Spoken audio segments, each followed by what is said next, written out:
how long I'm going to be on tonight because I can't find my other phone and this phone, like the charger wasn't really working, so I should have put out another charger. I woke from a nap. I was napping since I got home, and I have 58% because I turned off and put it on a different charger. So we'll see how long it lasts. This is the older number than, I think it begins with a 4, like 440, I think. I could test it. I have this phone, but this only has 13%. And it's not the new show phone. But I did make an iced coffee. I have this Solio. This is going to be cold on my feet, isn't it?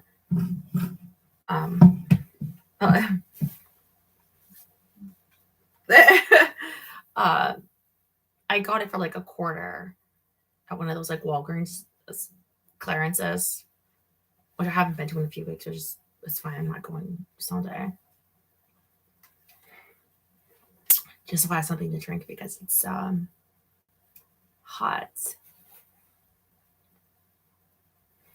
I got only a few things from that store. I got a chai flavor creamer. I got 2 kinds of bread and buns, like regular bread and buns. I got a package of cookies, and I got a bai drink, a coconut bai drink. You know those like BAI. They would have those at the Rubio. It's a taco place. It's not ringing. Okay, give me a second. Are you sure you're calling the right number? Let me see.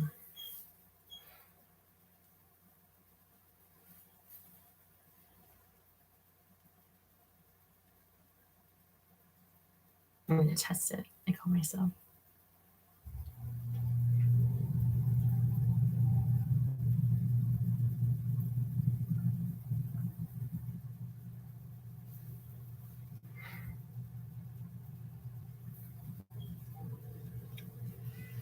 Calling this one. 442 400 4380.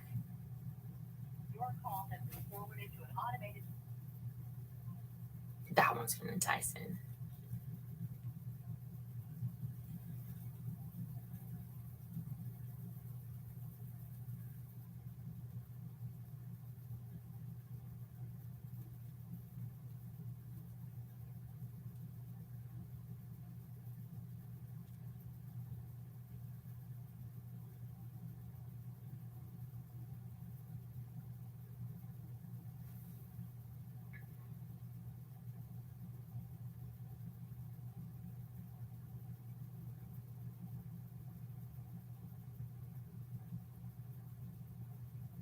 Well, that's good.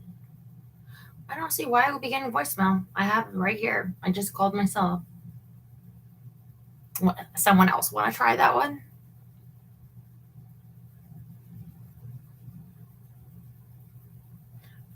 Oh, about the food. Oh, it was only a few things ago. That store is so expensive, and they had some products like that Ralph's has, but they're like more money. But I thought they might have something like healthier for day 5 of my detox.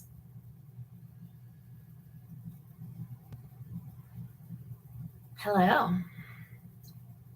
Finally, I got it. I told you it would work. No, I'm calling the wrong number. Damn. Yeah, I can't find that other phone right now, but I'm really, let me grab my coffee. I'm really trying to be so hard on myself about it. One thing with my detox, I want to be like, Let me write this down for everybody so that they do remember.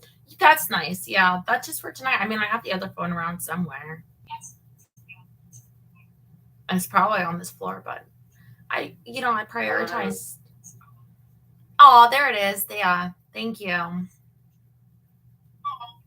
Yeah. So, did you see that I was at the store today? Yeah. Okay. You know what bothers me? Like, how do I say this? Do you ever watch like any of the Marvel movies? Yeah, Like all of them or just like a few?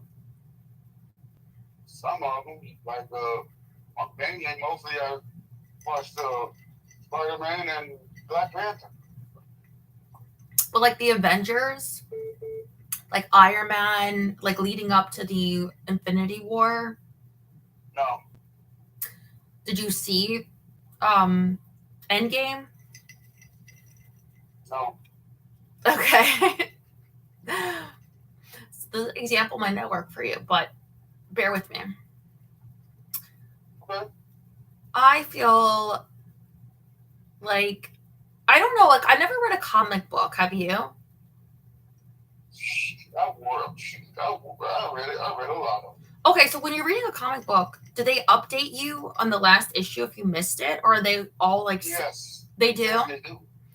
Okay, because I feel like if you're watching like a Marvel movie, say, because I don't know how many there were, I feel like Jerry would know this before the Avengers came together. So you have like the Hulk, Black Widow didn't get her own movie until a couple years ago, but like you know the characters, and then you have like the big Thanos and everything, right?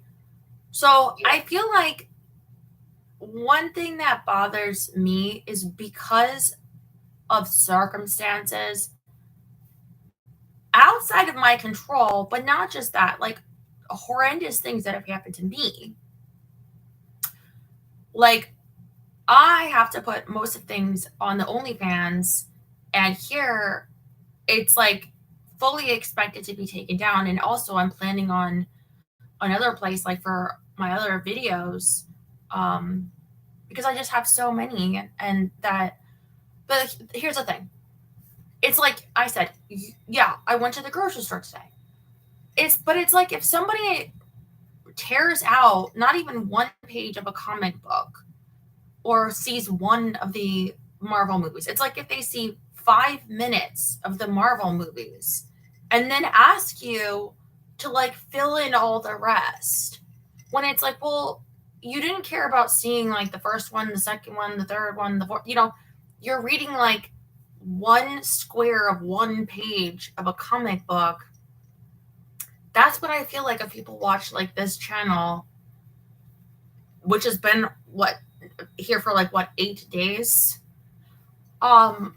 So yeah, I feel it's rude, and then usually people will be demanding if they come on, and it's like I don't bother to watch all the other movies or all the other like 99.9% what you do, but wear this for me, go in this room for me, and then I can't re-explain like, well, if you followed the vast majority of what I do, you would know the reason for like this and this, and it would make more sense in context. Like we've already been over, like in many ways, the original things happening wasn't what I wanted to happen. I didn't want to lose my channel and everything. But then you know what? That is life, and you have to adjust and try to find there's a quote on the next part of the book with how he begins each chapter with a little quote. The next one says, experience may be the best teacher, but it's also the most expensive. Well, that's really what happened to me. Like, I've been taught something that I didn't want to have to learn, but now that I have, I had to adjust things. But I get really fed up where people will come back and act like it's okay that they want everyone to fill them in or something on every other page in a book, sometimes literally. So like, and I get like you I think you like have your your habits. So like I feel like on the OnlyFans, I feel like a lot of times you'll come on usually like later or like once in a day, like later on.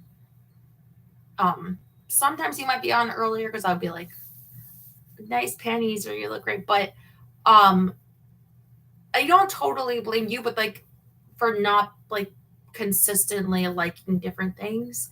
But there are some people that also will come on and confuse me, be like, oh, I like this and this and this. Like, but if you don't give it a like, how the hell would I know that? Like, my assumption is that you don't like it, you know?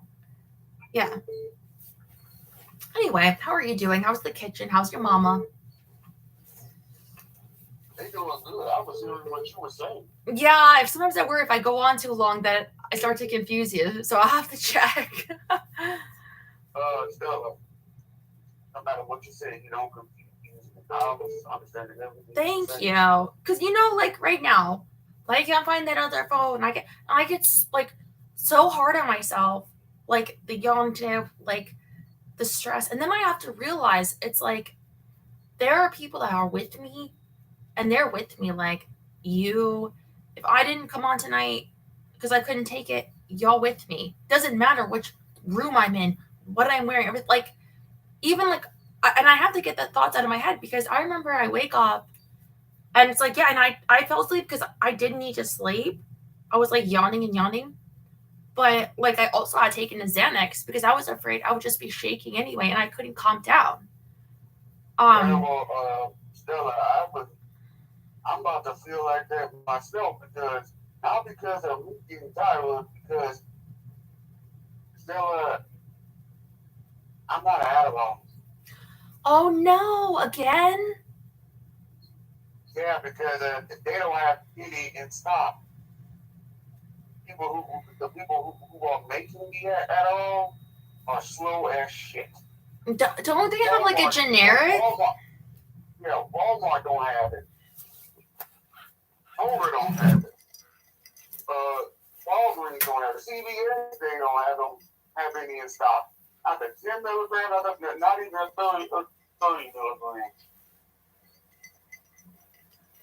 Now I got this last pill where I had to cut in four places, and that'll last me until tomorrow. After that, I won't have any. I don't know how long that will last. They did this before, right? It was like a couple months ago. Yeah. And you were without it for like over a week. Yeah. And sometimes you wouldn't come on. You were like, I was sleeping. And when I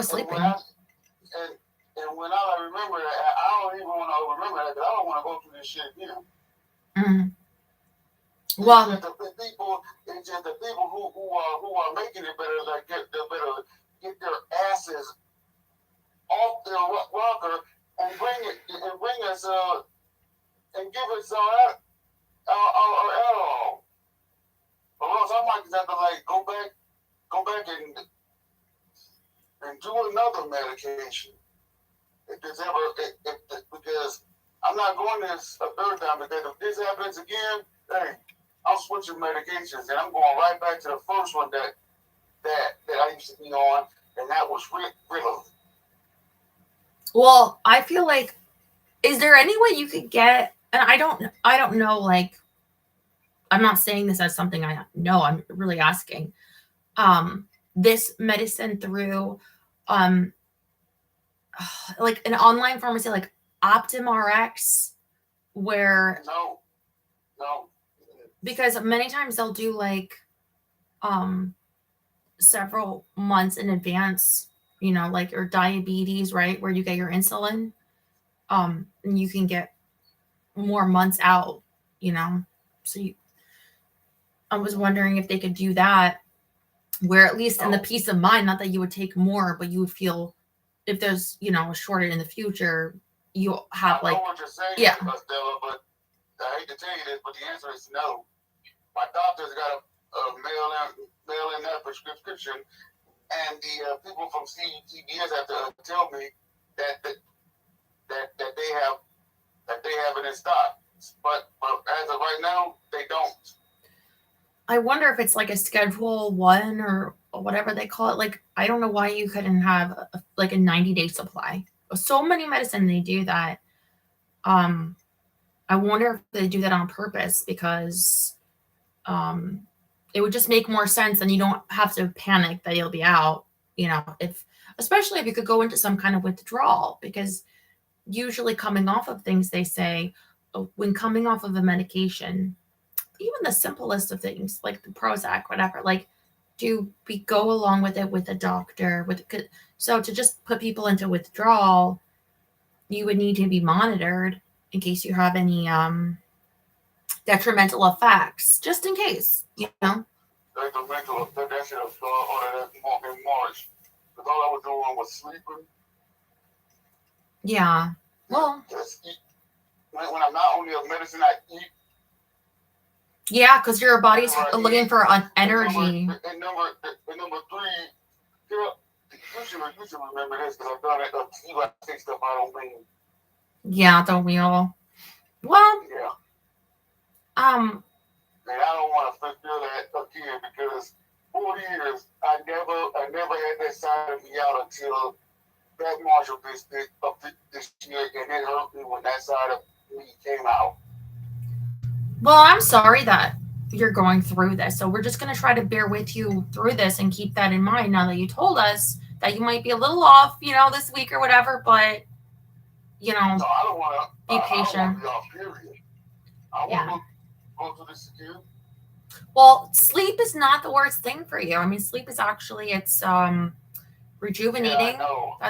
Yeah, I know. But still, there's like a lot of stuff I like to do when I'm wide awake, especially watch TV. Yeah. Avoid my game when we play video games. The last time that this happened was not March. It was when. So I had this medication called Abilify a long time ago, and it was working. It was calming me down, but there was one side effect. It put me to sleep all day. Sometimes you have to just try different things, to figure it out. And so the Adderall you feel is working for you, but now it throws your system off to be taken off so quickly. No, it calmed me down, but yeah, I just hated that they're out of stock. I mean, I tell you, when I sleep, like when I can sleep, especially during the day, I tell myself, like, wow, isn't this luxurious? Isn't this, like, I don't know if that's just a female thing, but like sometimes like silk lingerie, or just being nude, not even the TV on, but just knowing that. And I think maybe because of because I work at the Jack in the Box, but you work at the that cafeteria, so I still cherish that. Probably like how Daryl feels when he gets to relax for a little while and be back home, like, oh, isn't this nice? So maybe tell yourself mentally, like, isn't it so luxurious to just like be able to like breathe slow, to take the time just to nap and try to see it as a good thing. I think it would be worse if you had to like this really demanding job and they're like, Arthur, you got to like go like drive this bus, or you got to go like, you do this thing, like people are depending on you, but just consider it like maybe a vacation, and then you can go back to your games and you'll be more rested for it. But but there are probably some people that they are depending on it for, maybe they have any responsibilities, kids, or a job, or maybe they're taking care of an elderly parent, who knows. So I've never taken that, but I do recently have experience with a lady that takes it, because she wrote me, what was it? I don't know like what I had bought from her, but she was going to put together like a bundle or something for me. And she kept saying things like, today I'm really going to do it. I'm really going to do it. Like, yeah, great. Yeah. It should be like, didn't do. She's like, oh man, like whatever happened. She'd be like I fell asleep or I got distracted, whatever. Like, but today I'm definitely like, I'm really, and then finally after some days, she said, I'm going to be honest with you. I've been taking myself off this medication, Adderall, and she's like realized like how she needed it, like to taper it at least and have some. So then she starts taking it again, and she's like, "Well, I have that lot up for you. Oh, sent out today. Oh, anything else you need?" So I do feel like some people's functioning, it really is like definitely different. And they felt bad. She felt so bad. She's like, "Oh, but I'm just definitely gonna do it today." Like, I mean, I didn't really care. It wasn't anything. I was like, "Yeah, fine, whatever."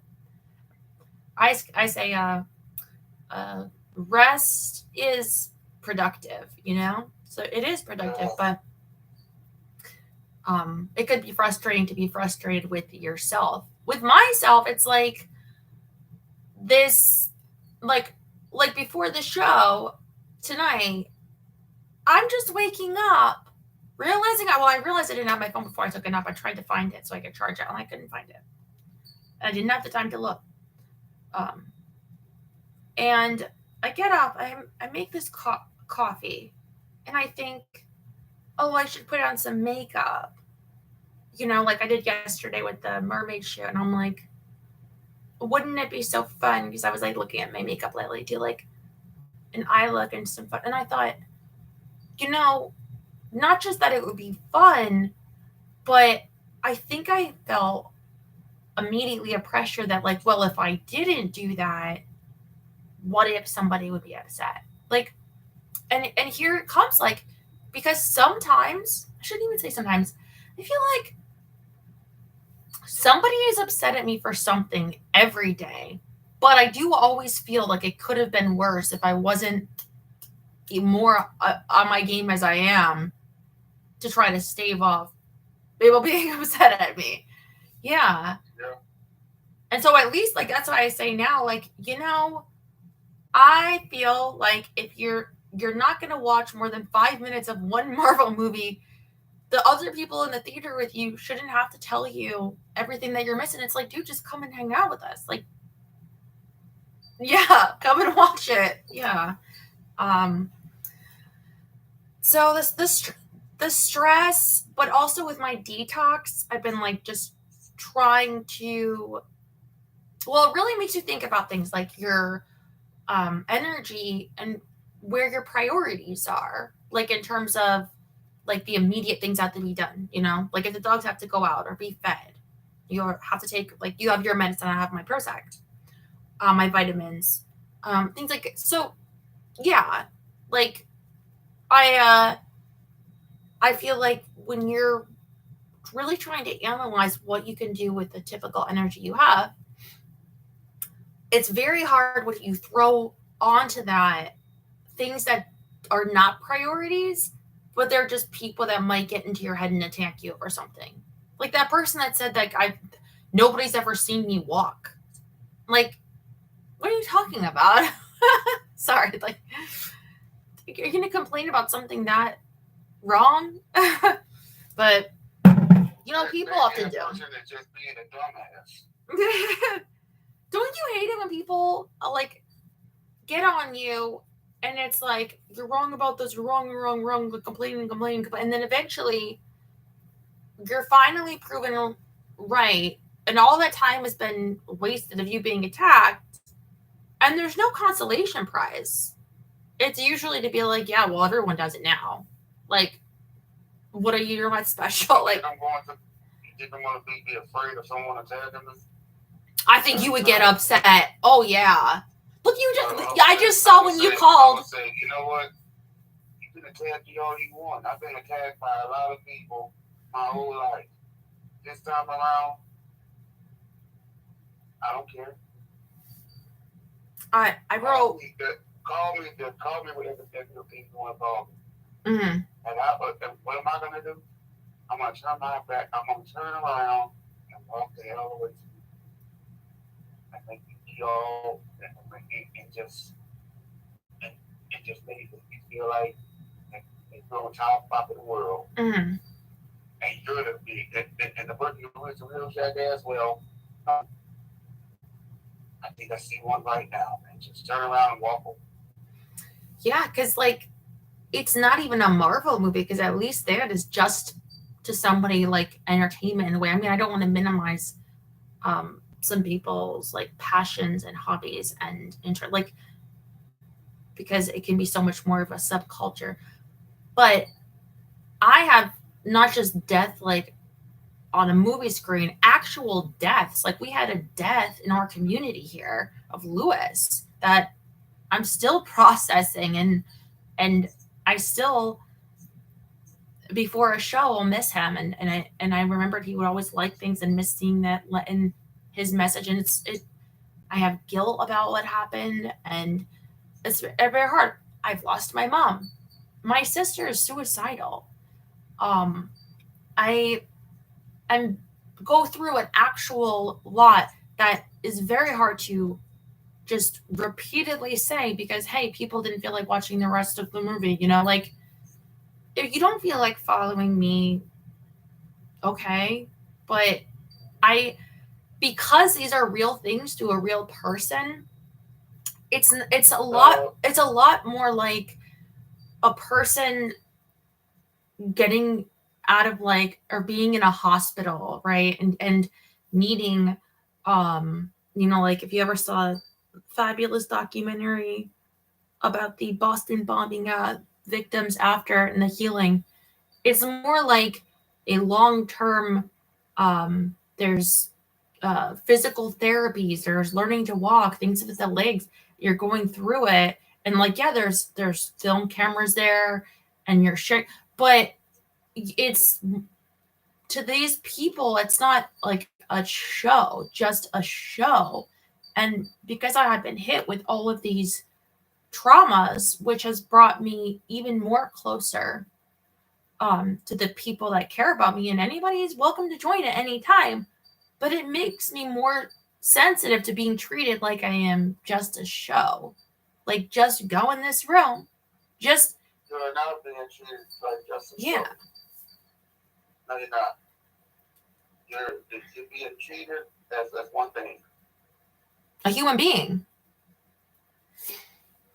With love. Yeah. Well, so I was watching the first few. Still, I wasn't done. Go, yeah, go. Treated like a human being with love, honor, respect, trustworthy, and loyalty. That's the reason why people, just like me, come on your life, even on the things of all those things. Yeah, and then I feel like some people don't get that. Like, let me see this because I was watching last night a few episodes of the I keep wanting to say Stranger Things, Black Mirror, and Pale is the one that had said like he was looking forward to, because he had seen all the episodes. I had not seen all the episodes. I still haven't.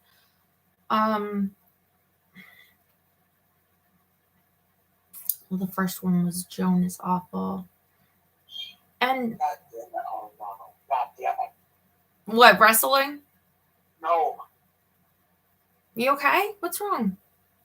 My hair, that one half of the fuel starting to drain down, and my eyes on the floor. But I'm a strong motherfucker. I'll be quick. I'm staying up. I'm staying up.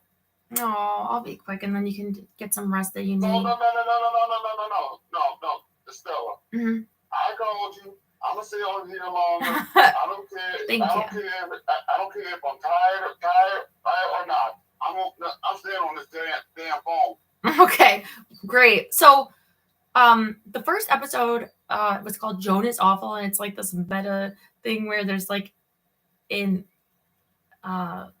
Selma Hayek sells her image, but there's like layers to it of acting a show of somebody's like, and so Pale wrote me, I feel like that episode had something to do with that story a while back, before Bruce Willis's family publicly said he had aphasia/dementia, that they were talking about selling the rights to his digital likeness so he could be in movies forever. I was having a conversation with my best friend a couple months ago about personally tailored entertainment via AI in the near future. Our ideas became more horrifying the longer we talked about it. So this was him saying that.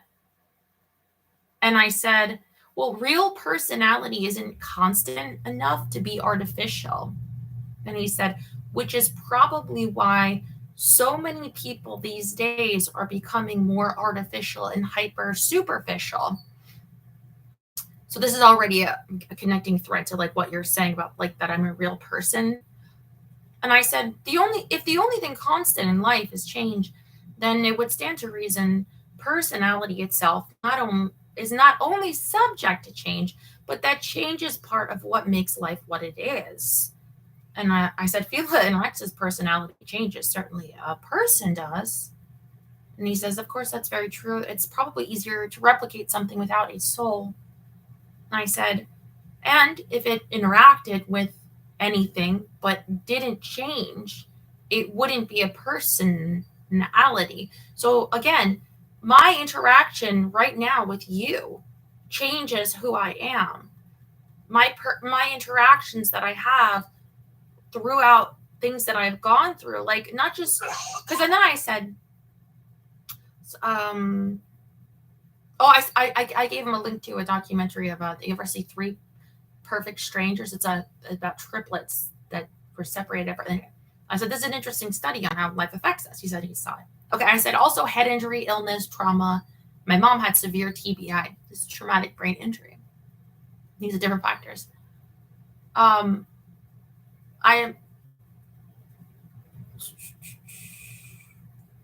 He says, there's some seriously nefarious ways that kind of technology could be used, especially on vulnerable groups of people.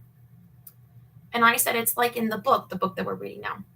Cheating ruins the game, but people can't help but find ways to make things worse. And he said, I wonder what that tendency toward awful is all about, because it certainly seems to be a big force in this world. So then I said, then I'm almost done. This is like the last thing. The compulsion to find a competitive advantage brings out the worst in everything, but we like to pretend otherwise because it shifts the whole foundation of the way we understand life to work, like some kind of a fucked up game to give it a point. But really, we probably would be much more advanced medically and spiritually at this point in history if everyone wanted that. Everybody will never always want the same thing, and therefore the compromise is that we all try to act like the silver linings of the way things are is enough.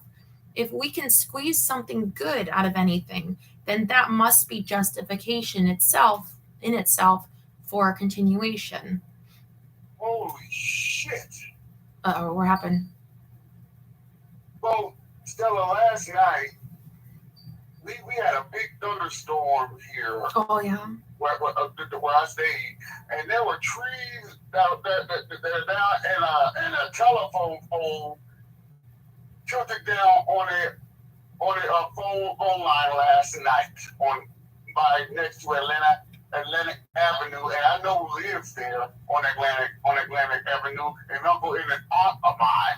Oh no, they can't drive over it. That's like hurricanes in Florida, they would say, going over telephone lines. And also, Stella, get this. Most of my town and the Shreveport don't have power. We went through this. I went through this a couple weeks ago, and I thought that we were going to go through this again. Well, I mean, it's June, mid-June. Usually hurricane season is like what, fall, late summer, August?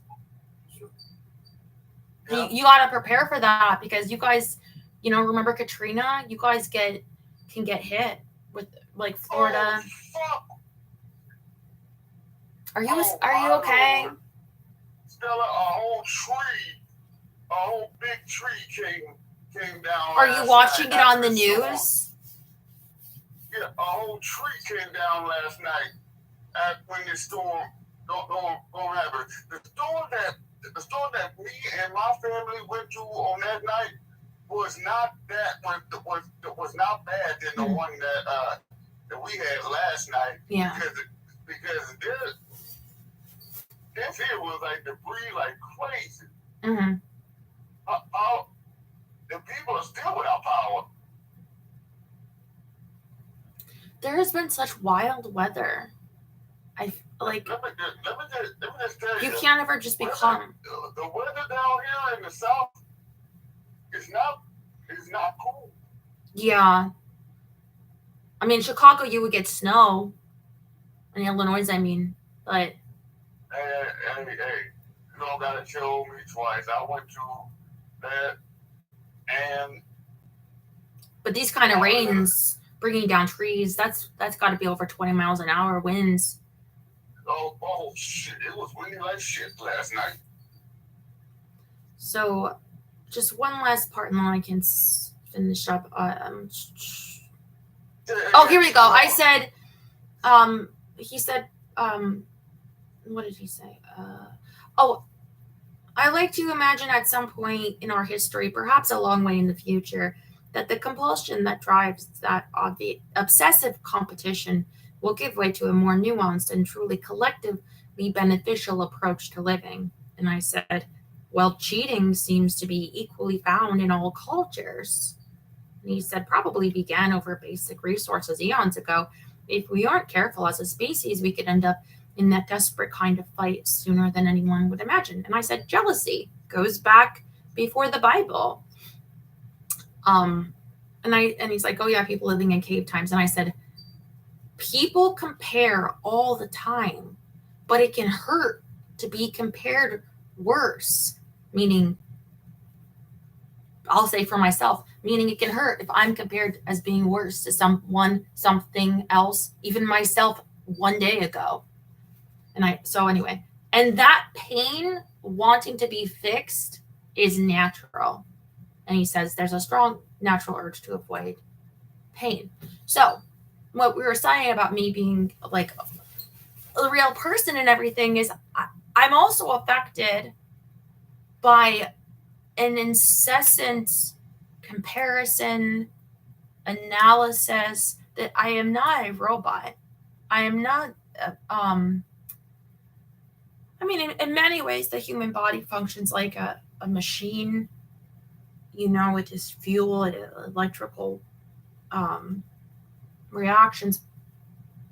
But we have feelings, emotions, and I feel like there's like sometimes an inability for people to understand when they see me and not compare it to this other show, this other channel, this thing I've seen, like when I said, like, for example, just now, like about, oh, you're wrong. When I used to do like shorter videos of like an outfit, and it was like, this is like too short. This is like, you couldn't like, she's not saying anything. Oh, she doesn't show her face. Just like, oh, look at this shit. And then being told, oh, no one's ever seen you walk. Oh, and then being like bombarded with like, oh, look at like a short thing of like an outfit. And it's like, yeah, but like, I was doing that and told like all these complaints about me for so long. But the thing is, it's like whatever you're being compared to, like of that moment of somebody else. And it becomes where I don't really want any part of it when I'm still like, I'm healing. I'm in the hospital. I had my marathon. I'm like, dude, the throwing at me painful comparisons, which is not even necessary. I think people can't fully understand how something can be wildly different than something else. And therefore, the comparisons are really not fair. And I mean, not that they were very helpful to begin with, but like, for example, this book I'm reading, or you could compare it to a book of pictures of who is the painter I'm thinking? Monet. Yes, there are both books. But you really like why would you be doing that? Just like they're their own thing. So I think that I can start feeling as a person that I am being attacked sometimes merely due just by the comparison itself, that it's as though, because I feel an object is what really you compare, a thing, the quality of a thing, but a person I feel is entirely different. Does that make any sense? A little. Yeah. You're still looking at the reins.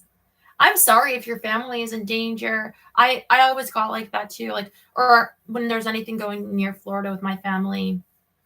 My family is not in danger. They're fine. Well, that's good. Do you think that you have the energy in you to do a prayer, a song tonight? I do. And make sure you say a prayer for Dwight and his brother. For who? Dwight and his brother, who's still recovering. Okay. And for me. And for you, yes. Lord, I guess you know about what's going on with me and what happened last March with this. Lord, I just need the strength for this not to happen again, because I'm nervous. Because I don't have I'm almost nearly out of alcohol. I got the latter for tomorrow. Now that, I don't know when they're going to come up with some more stuff. Because you can give me the strength, Lord, to try to stay awake and not have this other side come at me like that again in March. Now, Dwight has a brother who's still in the hospital, still in a coma. Yes. Lord, give him the strength to come out of this coma. I don't want Dwight to lose his brother over whatever sickness he has.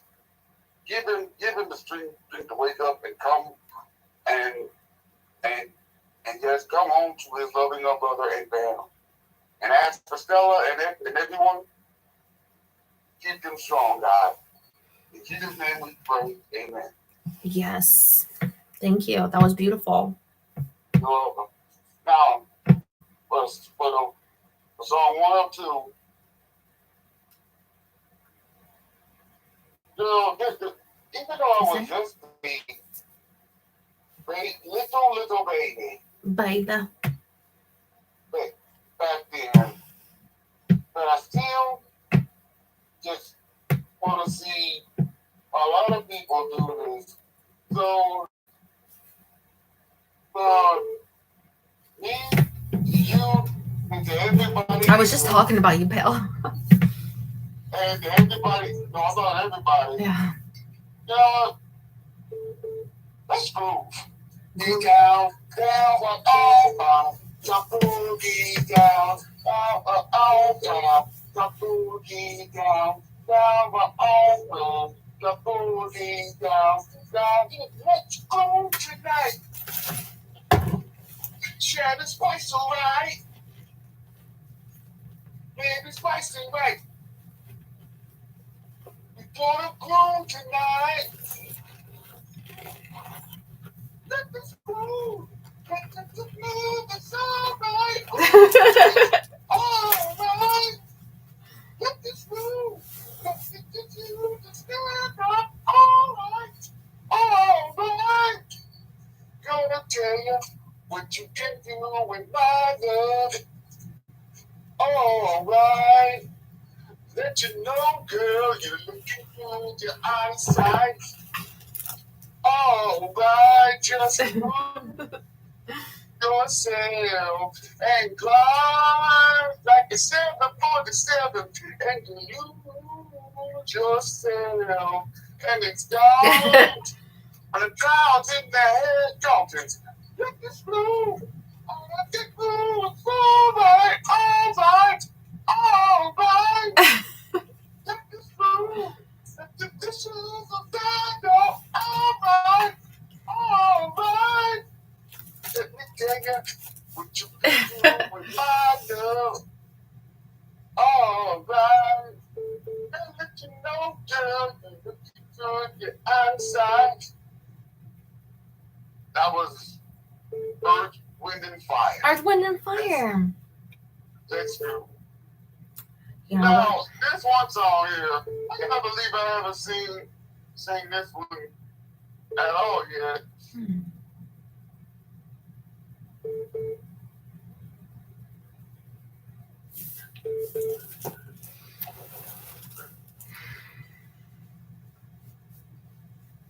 You know what these pantyhose are? Uh-huh. They're from I thought they were like a fancy brand, but they're from Jill Zarin. Discontinued. We call them squeezies. They're from a stock. I don't even think she makes them anymore. But I think Yeah. the wax. Yeah, here it is. Mm. These damn ads. Probably do attach cup holders to beds. I know I've been saying that. Another ad here.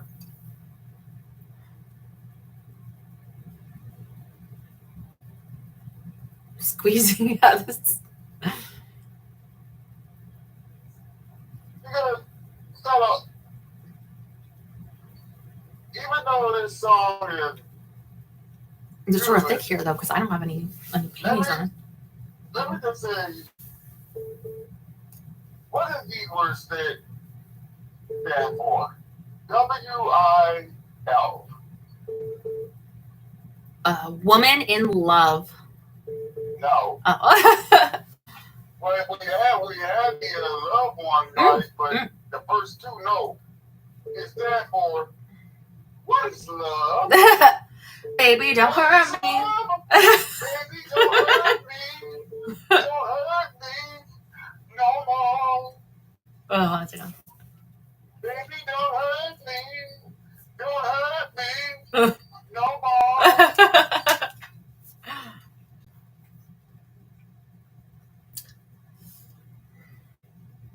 Unless you see the What is love? lights on what are they? I'm ready to kind of look quickly. You too. I feel like she'll put on Terry's spotlight.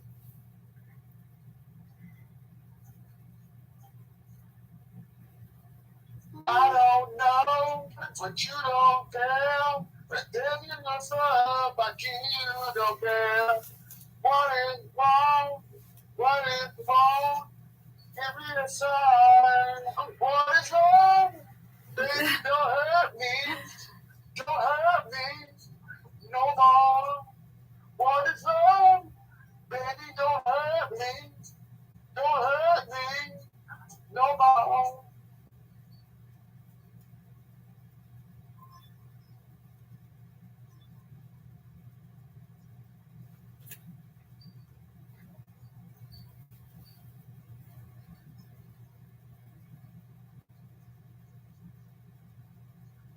Dancing shoes, everything in shoes. I'm barefoot. That was Hathaway. What is love? You know what's so great? It's like you have like in the book, you have that clutch factor. Look at you. You're like tired. You have all your medicine right, and you still come through 2 songs, high energy. You are a natural entertainer. Thank you. It never disappoints. So here's the thing. Whenever you fall asleep tonight, and if you can't make it for date night tomorrow, whatever, just be easy on yourself. Do the best you can. Just you get through it. I will. We love you no matter what. Mwah. I love you too. Okay, so if you missed earlier, I was saying I only have that 440 number right now because the other phone I can't find. Hello. Hey, princess. I was like, the wink at you, the Marvel movies. I'm like, have you ever read a comic book like Jerry? I feel like, you know what? I would be the person with you that would be like, can you explain what I mean? Like, you know what? I want to see The Flash. Have you seen that yet? Not yet, but I'm thinking about it. I hear like it's not bad. Fun. Like just from reviews, but Yep. Actually, going to different universities that takes you back to the like the old that the 1989 Batman of Michael Keaton. Yeah. I think Yeah, I was getting I understood what you were saying when you were using the engine. yeah. Yeah, like it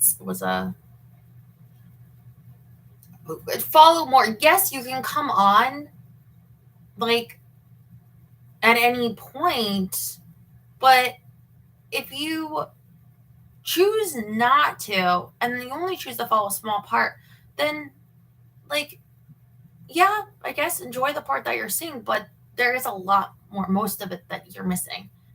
And it's not my fault, but um yeah. So I feel like it can throw me off to have to constantly. I don't like that pressure. Stuff up. Yeah, you know what? Pressure, it's crazy because sometimes I feel it without knowing I'm feeling it. And then I have to check in with myself and realize, like, holy, like, I could get just like, why am I upset? You ever ask yourself that? Like, Jerry, why are you upset? And it's like, yeah, I have a lot of pressure. Let's go with my car. My job is really a lot sometimes, you know? You have to, like you're too busy to even think why. I do, I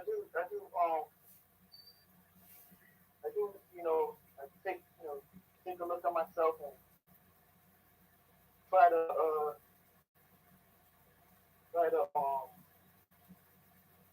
myself down and think things through so I can get, I can figure out what I need to do. Yeah, I mean, I like I've heard this like from different places. Like there's this one lady that said that she was working at a magazine and like a guy there literally like had a heart attack and died. And like in the same day, like they didn't care. It was like replacing his desk with somebody else. Or like and then I've heard of different things like that. People could be in a job for years. And like when they're gone to a lot of like those people. Like not even just dead. Like not even like they made it out alive, you know, maybe they got sick and they got fired or something, but in all the different ways of it is still a shock, I think, on some level of like you can go to an office or wherever, like it's just kind of office, it's just like a stand-in for a workplace. Like you go to a workplace and you see different people or the same people and for the most part like every day, and you'll think these are your friends. You'll have your coffee in the morning. Oh, hi Frank, hi Al, and you think Frank and Al, these guys are great. You know, they're gonna be my friends for life. You know, next day you lose your job. Do they care? No. It's like someone else is there. Like I kind of feel like this is what a lot of people experience, but then the lesson you learn from that is very rough. But see, with me, it's like Frank and Bob, they still stayed with me and showed up, you guys being Frank and Bob. But then, you know, like Mary Alice did not. And I'm just like, fuck you, Mary Alice, or whatever, you know. And or also like the business itself, the way that you look at that. Like, of course it has an effect on you. So I think that, and I think it's normal that we want something real, some connection, some words we say to matter, something to last. And I think, you know, I think in a large part, it's like with the work from home when they'll say, well, the only people that remember you working late 10 years from now is your kids or your wife or something like, but not, I shouldn't have said your wife. That's bigoted. Your your husband or wife, because it's like you give and give and give, and you think that they'll, and you hope, I think, somewhere that it'll matter, but seeing it not, and then being asked to give and give again, like if you somehow like find a way back, it's different. You remember, you know what I mean? Like it affects you. So I feel like I go through some weird cycle of going back to that office and in many ways being told to pretend what I understand isn't what I have experienced. Like, no, we're just gonna play pretend because you're not a person, you're just a show. But like, no, like I am. This is my experience, and it certainly has an effect on you. So I don't know like how long you've been at your job or like the pressures you feel or how you think of them. I know that your job can be very physical on you and sometimes can cause you pain. And I feel like it can be a lot of pressure. You'll get breaks and you'll check in with me and be like, hi, hi, lunch. But I really feel like, I've heard it said the most valuable resource that you have as a business is your employees. And, they the ones that go home every day, and you pay them at what they're worth. You treat them like what they're worth. And I feel like at this point in time, I don't know how common that is or how much people care. I mean, everybody's off to the races to replace people with robots. I don't know, but how is it for you? Do you feel like a lot of pressure building? Things getting like more intense on you?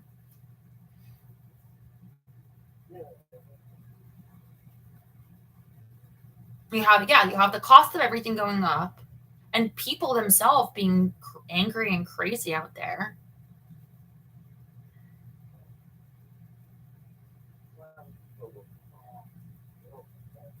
Mm-hmm.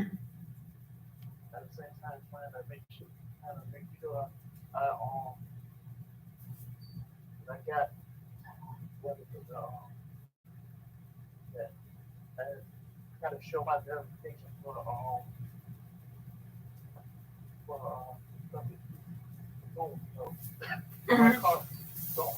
Yeah. Sometimes I feel like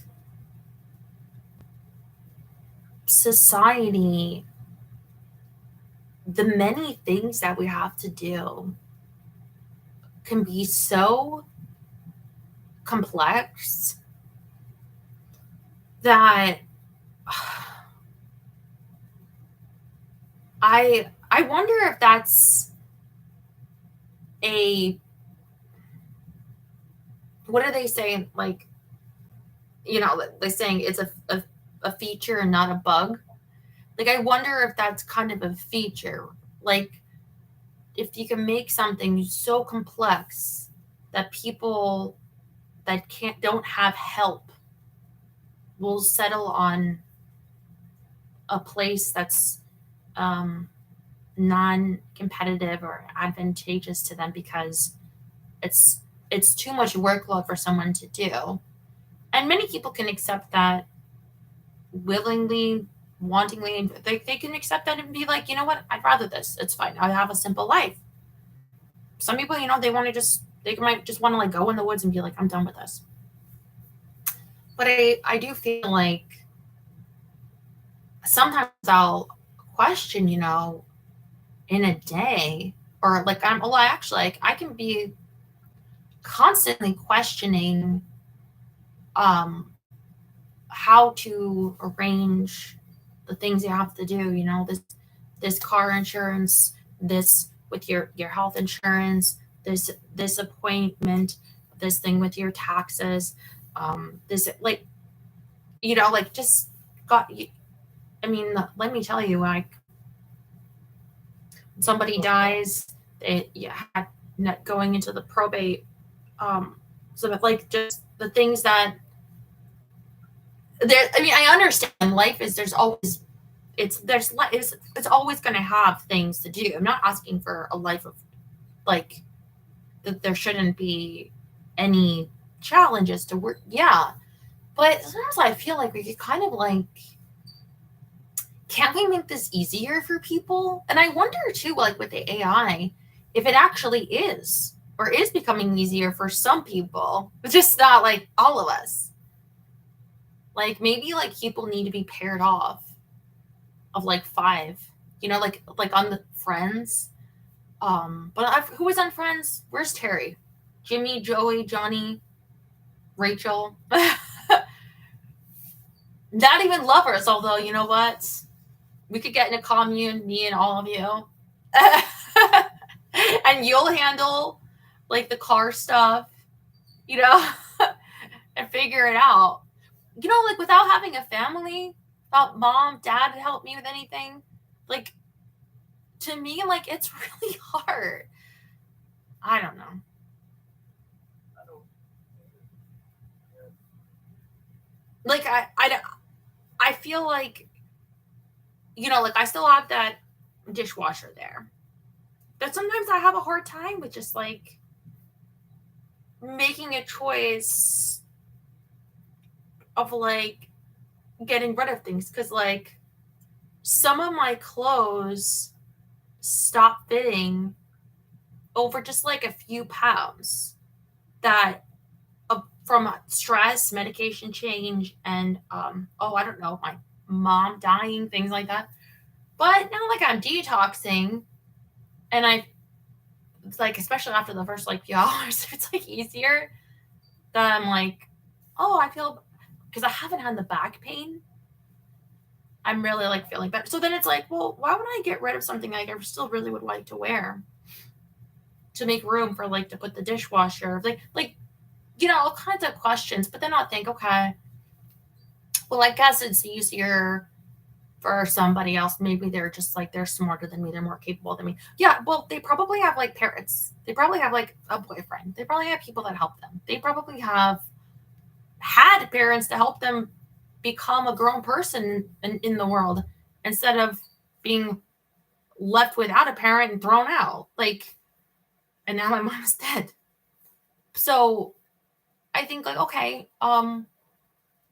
be like easier on yourself, like that, what you could do as one person, it's not um it's not so easy for anybody. Yeah, but I would like to get an AI robot to clean for me. I mean, whatever they're doing with AI, I hope it'll be very helpful in that, nothing goes wrong. I don't know. Probably it's ridiculous to think that we can take over the world, but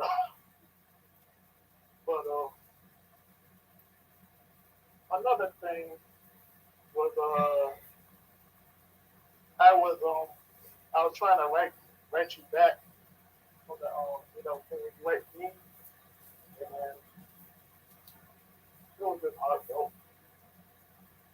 Yeah, my messages weren't working for a little while. I don't know why. I got nervous. I'm like, did I get banned again? Did I step on any bugs? Like, no. And then when I sent it, what is that? It said, try again or something. You know what I mean? Mm-hmm. Yeah, and it was a long thing I did, and I'm like, no. Oh. Well, I know that you care. That's what I hold on to, is the people that do care. Because some people, it's like I said about the comparisons.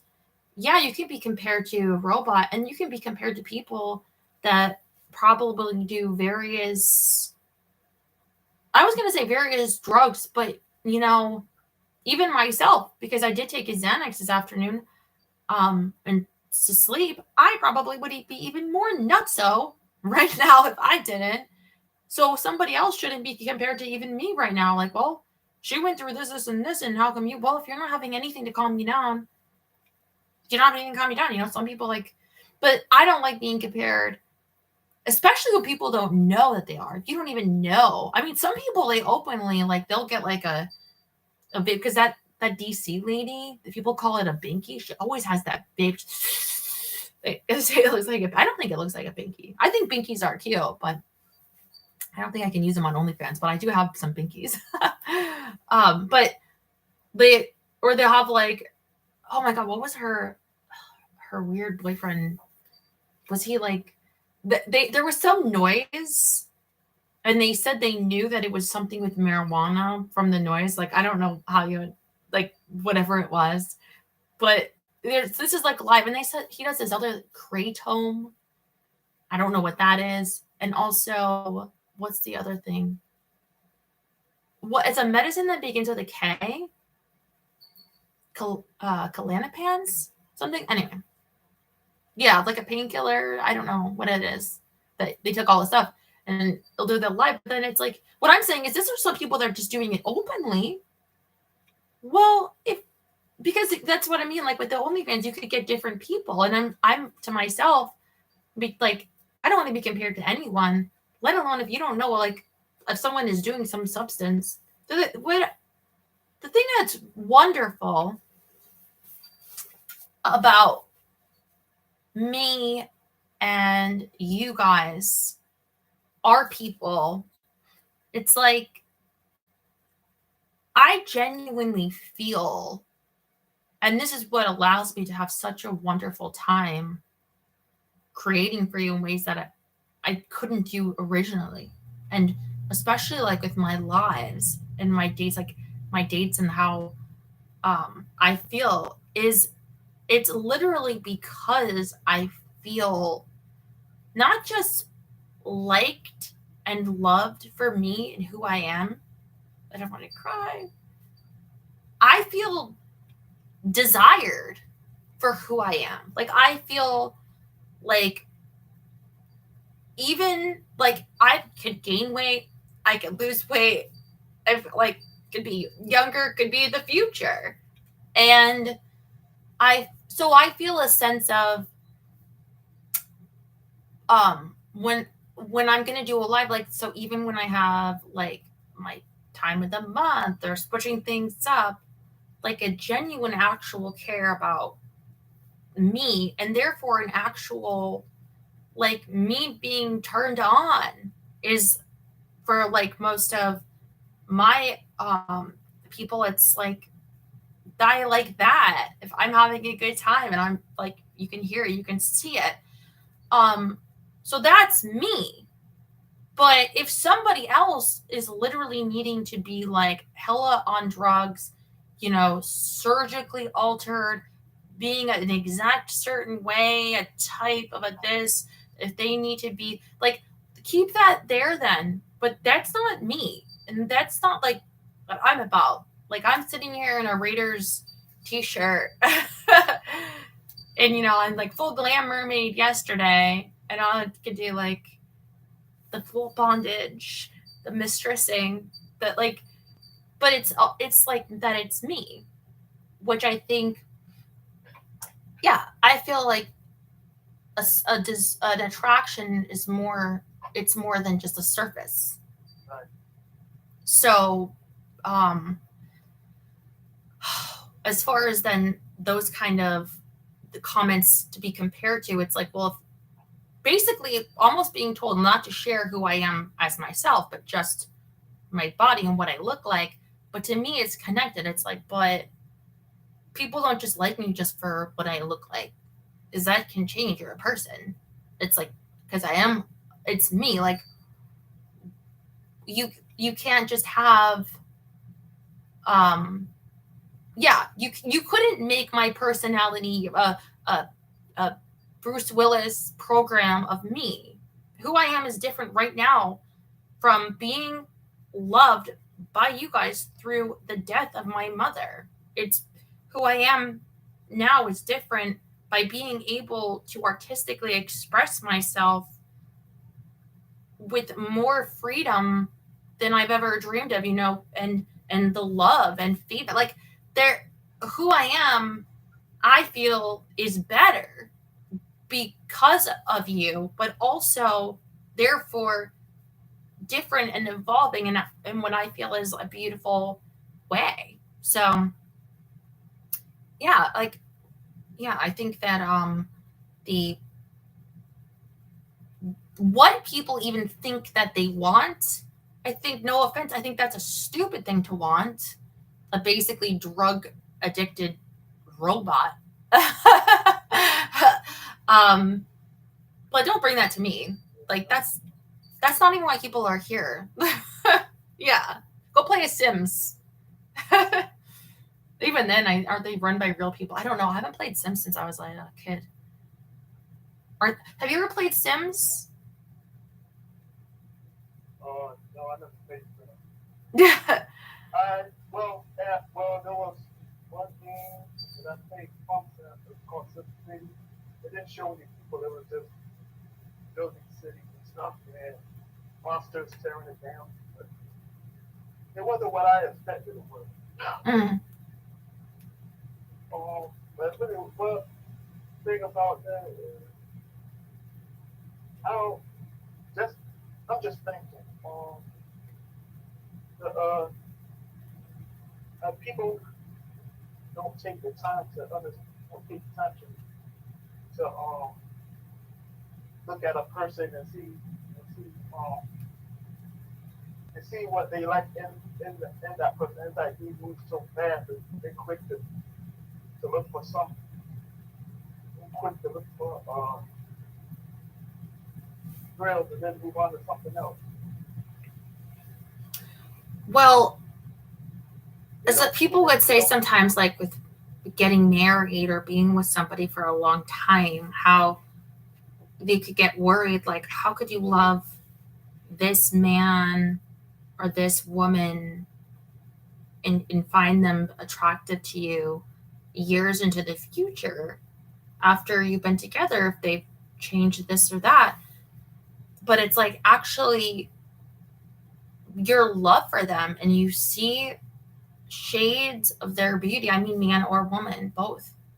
Like you could look at a man and you see all these different ways like that you can appreciate them and the signs of them that you didn't make, not even that you didn't notice before, but you really develop in a different way. Like that they genuinely could say, yes, I find my husband or wife even more attractive now, or I find you're just as like, and you know, it's like I tried to watch the first episode of that couples therapy, and maybe I should finish it because I tend to not finish these shows. But the guy and his wife, like they were having an issue where she's like set up for something for his birthday for like sex, something that was like all these different things that she's like he didn't even want. He just wanted her to like do what he wanted, like be all over him or something. And I don't know. But basically it came out how she thought he was a sex addict because he like always wanted like sex with her, like at least like a few times a week or something. And the way he described his attraction to her, he's like, when I saw her, she was like the way that she this is the best that I can remember at the moment. Something like the way that she could experience life, like emotionally, the way life through her eyes and things like was just I don't know, I don't want to be rude, but I want to fuck that. Like he's like, and I still do every day. I am in love with her. Like she's the hottest woman to me, and she's like blushing. But it's like I feel that it's not just being that real person, but that people can see in me by knowing me longer things that maybe not right away, that they because they know me, and knowing over time different parts of me that you could see that you might not have noticed like right away on just the surface. I think it adds to the complexities as a person, which I think is a great thing. Like how I love to get to know you guys, and it can take time, you know, as I learn more about like you, especially like, and what the things that you like and your day and stuff. But the more that you get to see like all that beauty of a whole person, how could you not choose that and instead want to make them into a robot of, oh hey Terry. Does that make sense, or do you feel like how do I say this?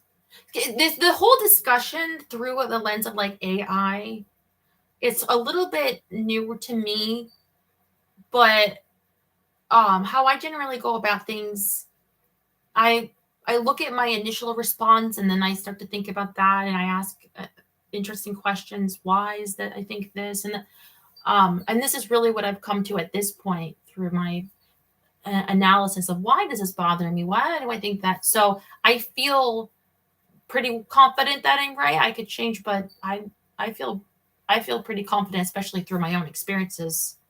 It feels right to me, but it could be different from somebody else. Sex bots. Here it comes to Terry. I had not watched what it was that you sent me yet, because it was like you said a podcast, and I was at that grocery store that I bought those like 3 things from. That store is so expensive. Like, Dwight, I could not look at the meat in that store. I remember once the veal, was it veal? It was like $30 something a pound. And that was before like inflation. I feel like I would need to have like a loan to buy that. I hope John calls tonight, because John said that he was going to have elk burgers tonight. And I wanted to ask them how it was. Let me know if you guys have had elk burgers. Have you had it, Jerry? Elk? Is that like a moose? No, I never. Yeah, that's sort of like, but I thought they might have something like, well, I probably wanted to go there because they were expensive. So I knew that I wouldn't buy very many things. And because I'm doing my detox, I didn't want to be like, well, this is on sale and I should buy it. Because like, no, you can get like one thing of bread, like cheapest kind of like cream. But you know that they had stuff like, it's so stupid though, because you could have the same stuff at Ralph's, just cheaper. Like I wanted to get mayonnaise because I'm out of mayonnaise. The only mayonnaise they had that was less than $10 was expired. That's crazy. But yeah, I didn't see the about the that was that Andrew Tate person, right? Because he was like arrested, and you thought I might have it's like his background noise when I'm cleaning, which is my plan. When I'm cleaning or doing something, I will listen to it. What I did know about that person is that he was like arrested in like Europe or Romania or something. But who the hell moves to Romania for the justice? Like, who moves there for fair justice or whatever it is? Like, who? Like, I could see people escaping. I mean, historically, they would say like communism, Cuba, to come to America for that. Or maybe if you're in a country that's very anti gay rights, moving maybe to Europe, maybe somewhere more accepting. But I don't know why people would move there for the legal system. Anyway, I did see though there was another thing that you had sent me. Was it like a few days ago? And it was a guy that transitioned. No, I'm sorry, a woman that transitioned into a man, and they felt that they could speak about the male and female experience. Sweetheart, no. You can speak about the experience of yourself in whatever specific locale you're in, very specifically. Like, what about a woman? I think it was like, oh, I don't have, I feel so like isolated. How do you think a woman feels in a fucking burqa? In the Middle East, in certain places where,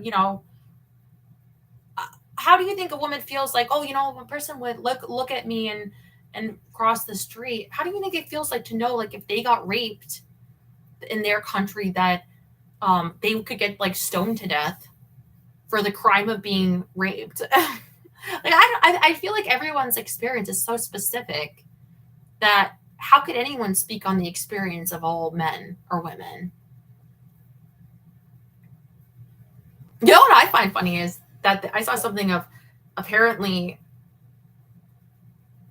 I'm trying to find the name because I'm sure it's out there, but I don't have enough information for the right pronouns. So, because I don't know if they identify as a female because they were showing their, yeah, I don't like to call it breasts, like, especially if you identify as a man because you still have, and you openly are displaying your cock. I don't know if you identify as a man, especially. And I don't know that, why are breasts determined by, if you like, and you guys know my feelings on fake ones. I don't consider them boobs. I don't consider them boobs, but so this, I know, like, this person was, I guess, was it really at the White House? Like, I don't know if it's part of like a protest or a parade or something. But again, are they going to now claim that they have the experience of all men or women, or what it feels like to be looked at by the, you know what I mean? Like, everyone's different, even women with long schlongs. It's for Pride Month, okay? Anyway, Terry, is there anything that you would like to say? Like, especially if you can recall anything you were going to write me. I'm here right now. Hey, what did you think about Black Mirror last night? It was wild. Oh my god. That second one, like, the commentary on what it was about, I know, because some people haven't seen it yet. I so appreciate that. I mean, it was horrifying, but I so appreciated like that.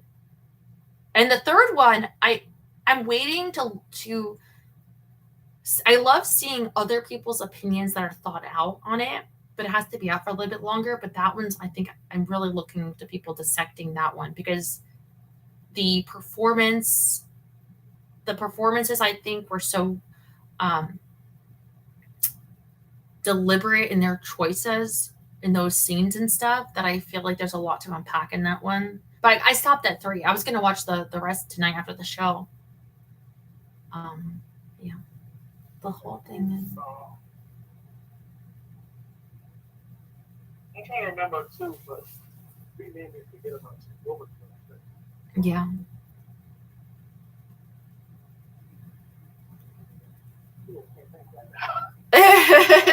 That's okay. I can't think that much either. It's been a lot on my detox, and you were right to me. You wrote day 5 detox. I'm like, yes, he remembered. Yeah, you know, I'll be thinking about you. Yeah, I mean, I think it's going well. I really do. I mean, honestly, just for the less pain is worth it. Because I'd be laying down and realizing, like, I'm not in that pain anymore right now. And yeah, it makes me feel more optimistic because pain, I think, has a way of getting to you psychologically, making depression worse. So that is good.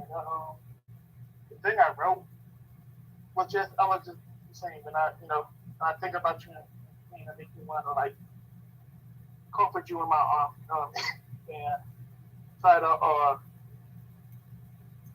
like, try to Aww. help you feel better from the pain, like, final pain.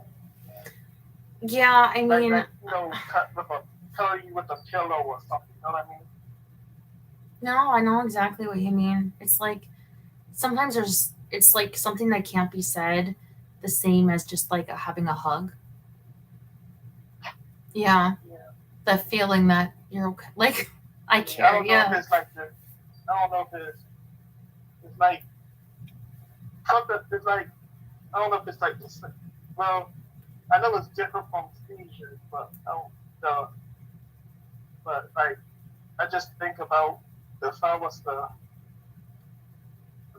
take a pillow and lay it on me, to lay it on you. I mean, to lay you on the pillow and try to, cradle you so it won't,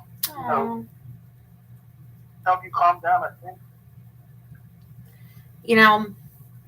praise, I think, has been so helpful. Like just the nice praise, like just being told like good morning, beautiful. Something like, with my dogs, like if they jump on the bed, if they catch a cookie, I've taken to going like good job. Like, and I just noticed the happiness, the exuberance, and like the tail wagging, like genuinely happy. And it's such a small thing because you're just giving them a credit where it's can be easy to be like, oh yeah, whatever, they'll get it. But like I can see them trying, like I want to make it, getting on the bed, getting like thinking about it, and that feeling of like you did it. I don't know, like, but I feel like everyone is like that. Like I'm like that. We're like that. There's people like, don't even see. They probably don't even realize until like the dogs, at least, like you say it, how like, wow, I like this feeling, but it's there. We just learn to accept it without it. But just sometimes just being told, a lot of times people are told more when they're doing a bad job than a good job. And then they don't even know if they're doing like something right. That can be me with some people be like, I don't do enough of this and you don't do enough of this. It's like, am I doing anything right? Because I only the negative. Like, of course. Well, how would you know that? It helps. I'm not saying you can train people, like you can train dogs, but you know what? Like a nice voice, praise, it goes a long way. Cookies go a long way. Scooby snacks. I saw these really cute Scooby-Doo slippers, but I'm sure the dogs would eat them. I just love slippers. Like you should be wearing slippers around your house, especially with me because we bump into things. Protect my toes. Anyway, I want to see if another call. I love you so much. And I'm going to think of my pillow tonight about you giving me a hug, a cradle. I love you.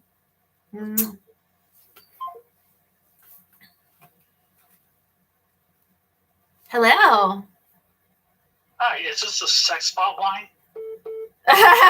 Yes, sex. How can I help you? You know what? There probably could be. No, it's like a weird mix of like past and future. Sex bot, but phone sex lines. Because are they still phone sex lines? Probably. Have you ever called one? No. No, you have. No, actually I haven't because you share a phone with your mom. Yeah, that's the ticket. Speaking of which, she's coming back tomorrow, so I had to get my. So I had to pick her up at the airport tomorrow. That's how I want to spend my weekend. How was your birthday?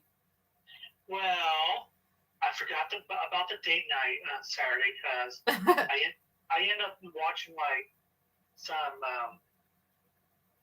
It's not a documentary. It's more of a what I call a video information or video essay on YouTube. So I forgot our date. And I wore boots and everything. I bookmarked it. So I know you had that like pasta for breakfast. Yeah, that's the thing. I got up. I was up at 5 o'clock. I waiting for this local eatery to open up because they open at 11, and I just got up. Eventually, came about that time. Went over there because I worked with the owner back, a long time ago when we were both working at a country club. So we just chit chat, bullshit, yada yada yada yada. But I did get a nice birthday text from Miss from the Cougar. The Cougar. Yeah. She's in Boca Raton right now working. That is a far way from. Well, it's only temporary because family, she's about to end up leaving because they started this process like 2-3 months ago, and they just did it, within the last 3 weeks. So eventually she'll be coming back to St. Louis. So yeah. Yeah, but what will be exciting is if she was in Boca Raton and you were in Florida and you met up for a motel rendezvous in a love shack, and you pretended that you were like a detective and it's like the 1920s and she was a femme fatale. Or do you like that movie Wild Things? I've never seen Wild Things. I've never seen Wild at Heart. I've never seen True Romance. I've never seen like these oddball screwball romantic comedies. Well, it's not really a romantic Oh. comedy. Black dark comedy. Kevin Bacon's in it. Nate Campbell. A lot of late 90s stars. So there's a lot of twists and turns in the plot. So you'll probably, if you like it, you'll find it because it's on Tubi right now. So, but yeah, in your sexy situation, I'm a detective. Up Fedora. I got a trench coat. I'm talking like that guy from Casablanca. Bogarts. Yeah, talking like Humphrey Bogart and Wayne going, see, I'm coming here to find the missing Millennium Falcon. Yeah, that's the ticket. That's the ticket. Word has it, it's between your thighs.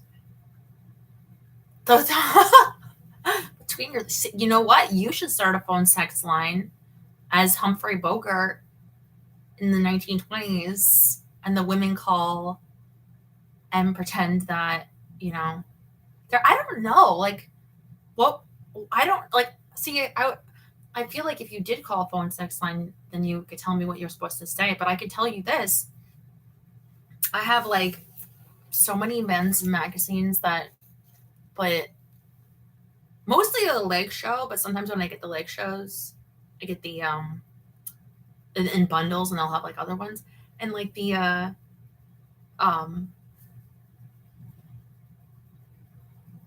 okay. Can I tell you the truth? Sometimes I look at the other ones that are not leg shows to compare my vagina, even though I know that it's like photoshopped and stuff, but to make sure that I don't have like Make sure your vagina is not sideways. Kind of like how would I know if it's odd if I only ever see my own vagina, or if like yeah. So every once in a while, if I'm gonna do like a whole series of vagina, but like, then I'm like, mine looks better than this, and I was like, you have a delicious vagina. Thank you. But I don't know if that's normal for guys. I mean, I don't think you guys go out and get like Playgirl. But do you ever compare? Like, is my junk? It's all right. I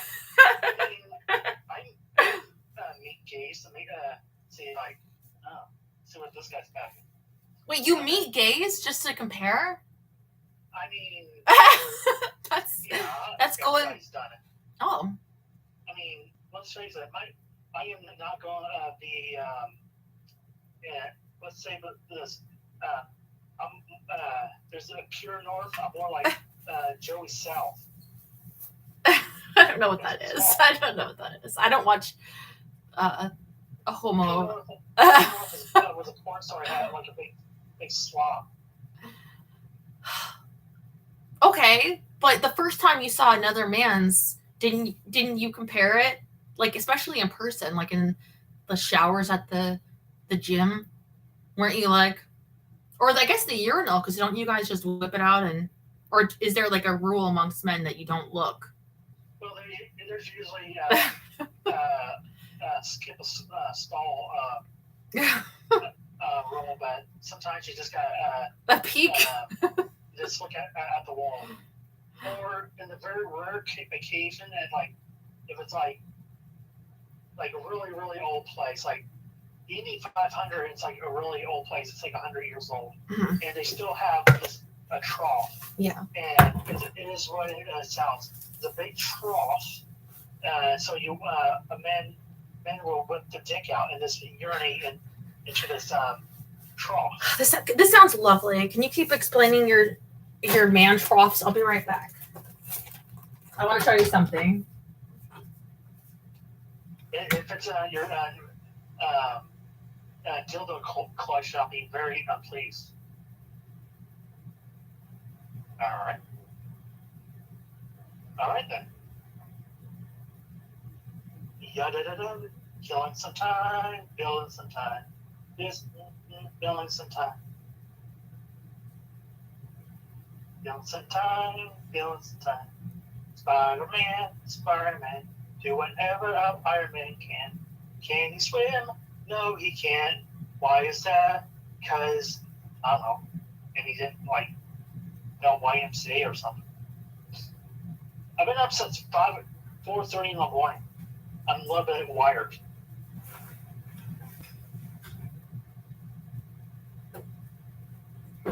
Yeah. Okay, here. I just grabbed some magazines from the shelf. Okay, let me see. Because, like, when we were talking about the phone sex lines, I wanted to do, like, an example. Here we go. Here's what I like show. And I really focus on my art. Like, when I get these, I'm like, I want to do all these poses, all these looks. Like, and honestly, like, I said to myself, like, I'm going to do it better because I do it with more heart. But what's funny is, I don't know if I can show if there's, like, new parts. I don't know if are there any new parts here? Well, I guess there's, okay, this part. Well, one thing I was going to point out was inside, I could just flip to this page, the words that are clearly written by men, and how, also when I'll get to the back, is that, well, I don't know if I can show any of the, well, is this, they're going to ban me anyway, so who cares? The phone sex lines are, like, in the back. And that's clearly written by men too, but, so I just flipped to this, like, let me see, like, oh, I'm not going to read all of this. It's like laughable. I'll be like, wait, what is this?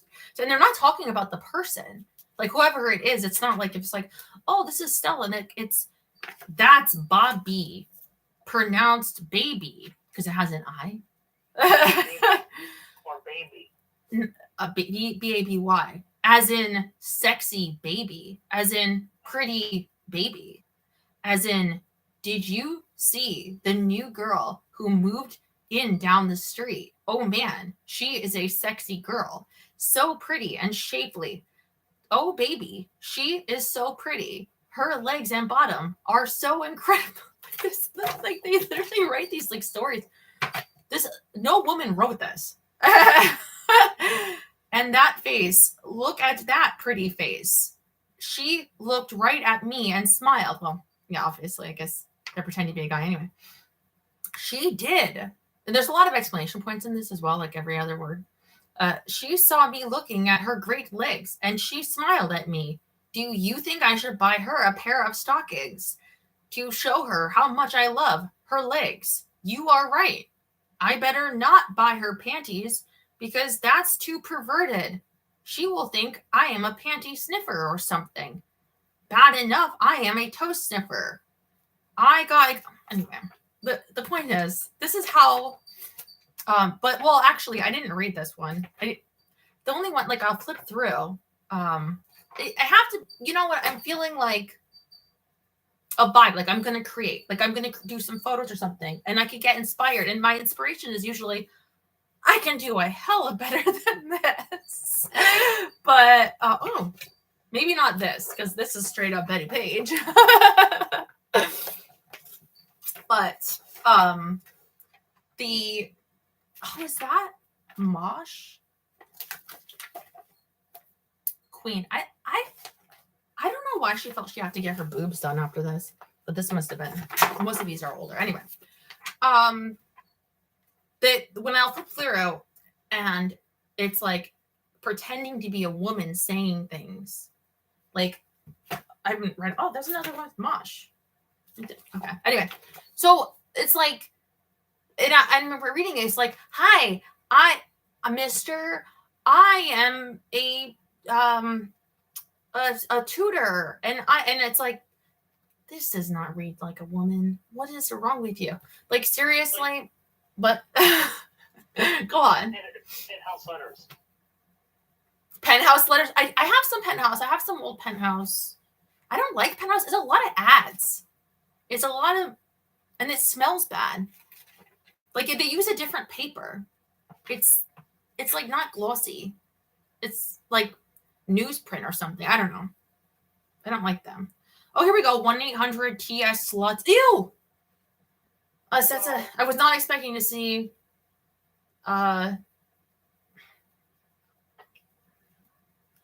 Okay. Would you call that a man or a woman?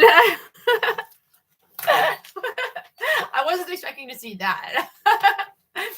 But these are all okay. Here we go. 89 cents. Teens ready to fuck. Only 89 cents. Live one-on-one. That's per minute. 1-800-TO-WHORE. So I guess it's 8694673. But very often it's the same picture, like different magazines. It'll be like MILFs. It'll be like Latinas, like, but it's like they'll be from like all different things. Like, I wonder if, like, at the time the woman, if it is a woman that was answering the phone for these callers, would get like a notice in, like, oh, you're supposed to be pretending to be this. They'd be like, my name is Nancy. You know, like, because basically what I'm saying is, obviously it's a fraud, but they're very blatant about their fraud if you just like paid attention. You know, like, I don't feel like I'm talking to really a Latina whore. I feel like you're an African American whore. Like, sorry. I guess it's not like a super fraud, but you know what I mean. Well, it's like prey on lonely guys, like anything else. And it's funny because a lot of independent TV stations, especially like in the 90s, would just run those ads in the middle of the night. It would like be either, I am sent by the fireplace, and I got a nice road car. Please call me. Or the commercial would be like, hey, you remember the 80s? You remember David Love? Boozy, boozy, bop. What? Wait. What? Infomercials, 3 a.m. 9 payments of $9.95 plus shipping and handling. Shipping and handling, $90. You remember the Bengals? Now you can get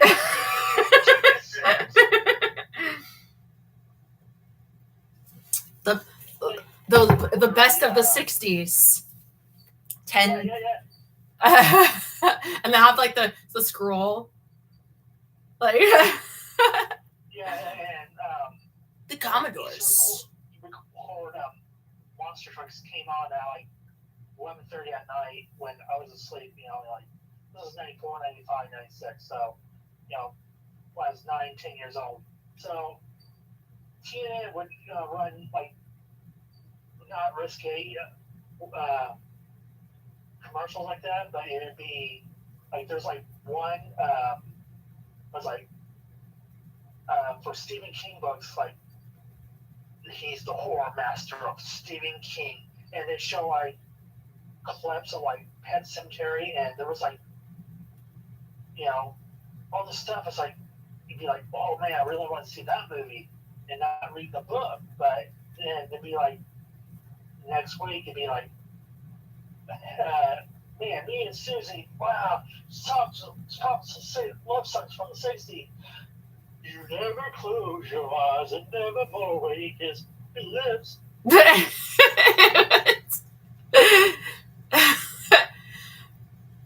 Do you really feel like phone sex lines are taking advantage of men. I've never called one, and you never called one. So how would you know? Like, I mean, it's it's kind of like certain people on OnlyFans. They're taking advantage of lonely man. Now, I'm not saying you. I'm saying like people people who on Twitter brag about, oh, I am 0.01.9% on OnlyFans. That's not me. I kind of feel like those people are going to take advantage of lonely guys, and I have to say strippers to the point, but yeah, but. Do you think that your restaurant or the food that you serve takes advantage of hungry people? No, because I provide a service. Of course. I have to really have to feed people because it's like literally if it's a blizzard out, my ass has to be at work because it's like mandatory. Well, I get like one weather. There is a weather clause, but it's mostly when I always say if Jesus is coming back, my asses have to be at work because it's a major university. It's a university, and I have there's kids on campus that need to be fed. A lot of them don't have cars to go and run to McDonald's, so I kind of provide a service, but in a way, kind of like shitty restaurants will probably take advantage of hungry people, especially like right at closing, because there's a tip for everybody. If it's about an hour before the restaurant closes, don't bother going because you're going to get really shitty food. Tip of the day. But, You worked at a restaurant? No, it's technically a red yeah. Do you think that Hooters takes advantage because they wear, the fake Hooters? And I haven't been at Hooters in 10 years. I take that back. 2 years. I haven't actually ate inside a couple years. But Okay, what if you could get hot wings at a place where the ladies didn't wear like those thick pantyhose, compression stockings? well, actually, Hooters is kind of have been having to clean up their damage, but that's beside the point. But Yeah. I'm just saying, like, what if? I know you're sexist. You're trying to sell sex and food, which hey, that's life for me.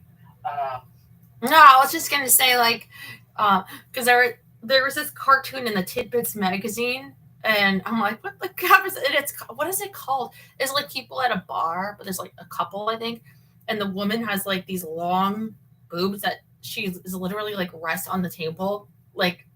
Does your breast hang low?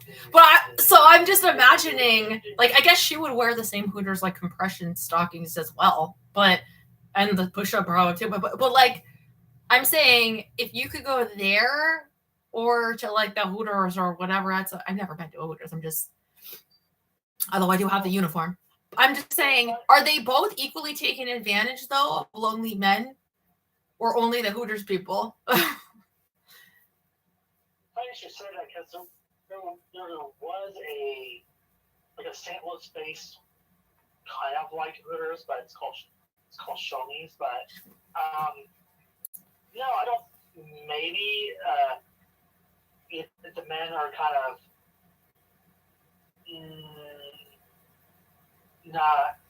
can't read signals. You know what I'm saying? Signal.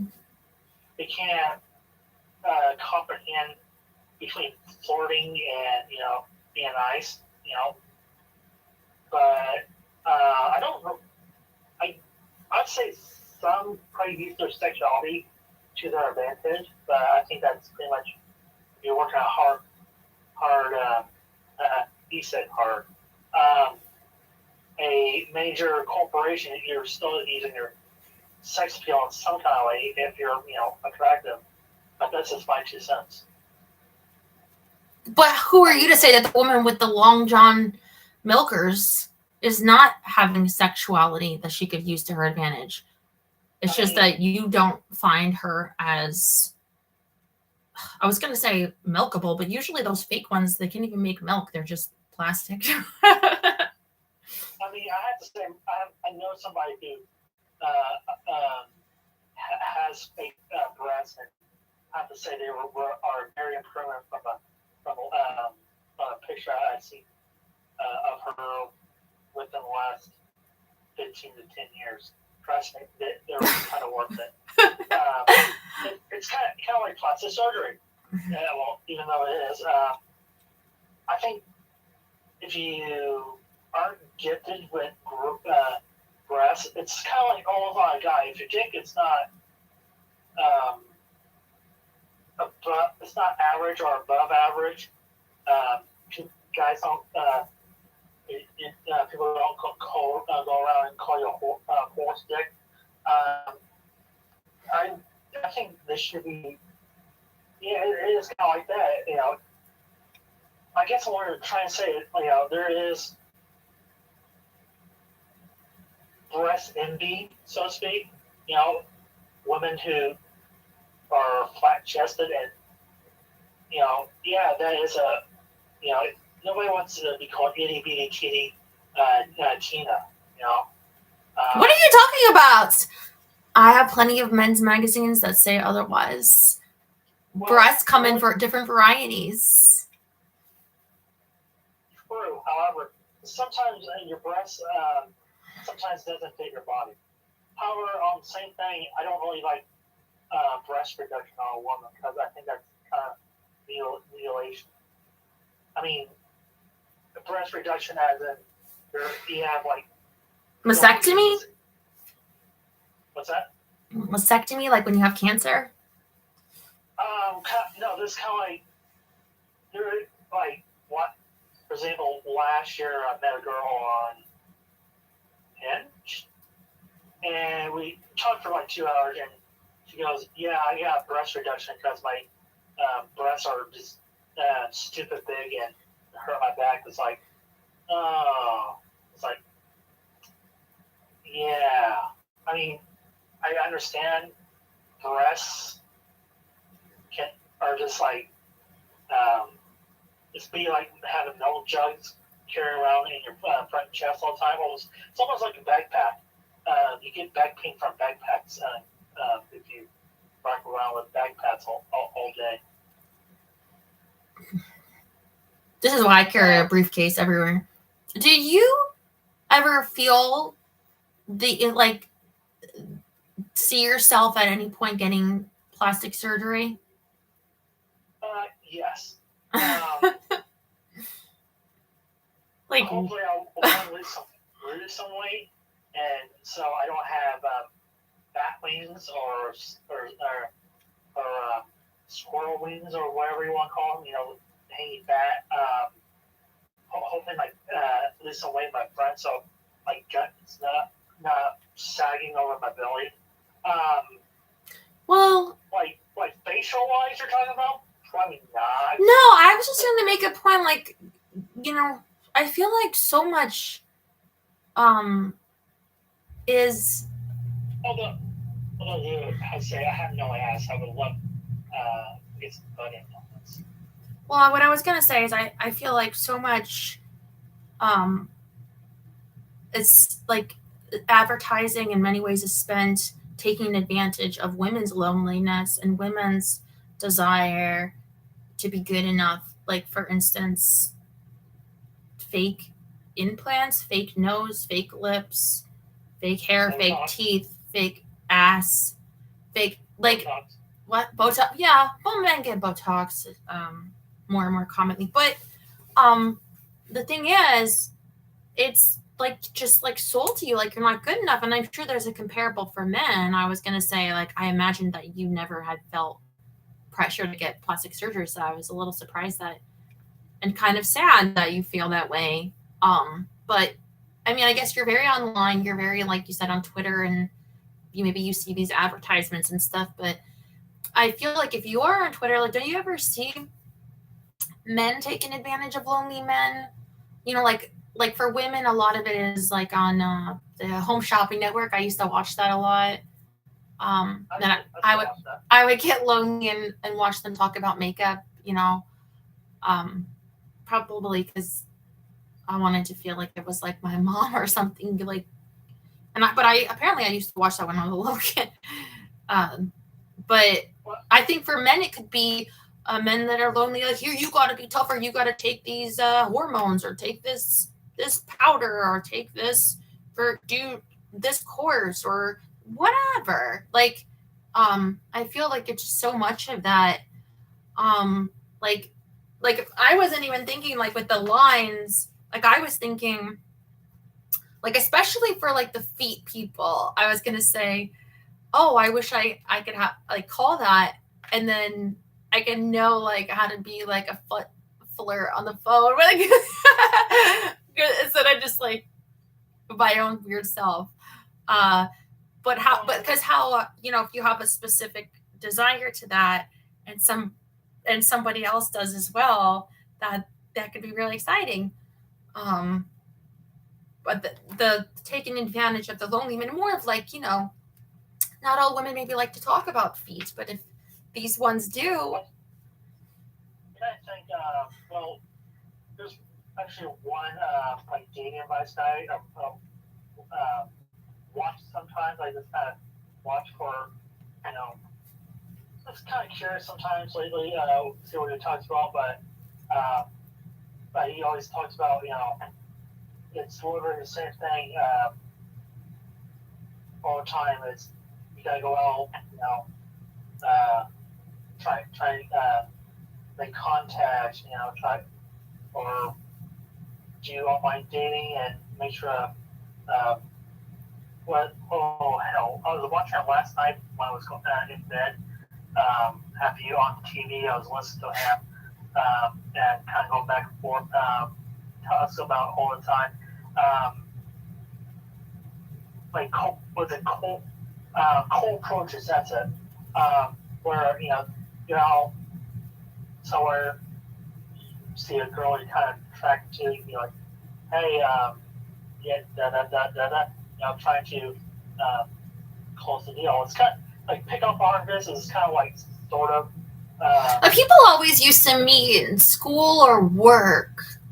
Was always a big one. I suppose now people would say online, but. Well, he was talking about not meeting people through friends and acquaintances because he was doing this reasons.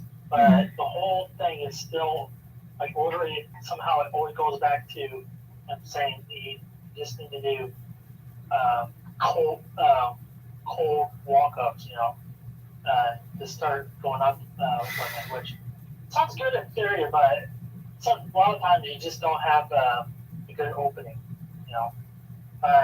Also, I don't listen to that's like a lot of things, but I mean, I used to listen to some advice on like reselling that was complete crap, lies, people that were lying and doing illegal things.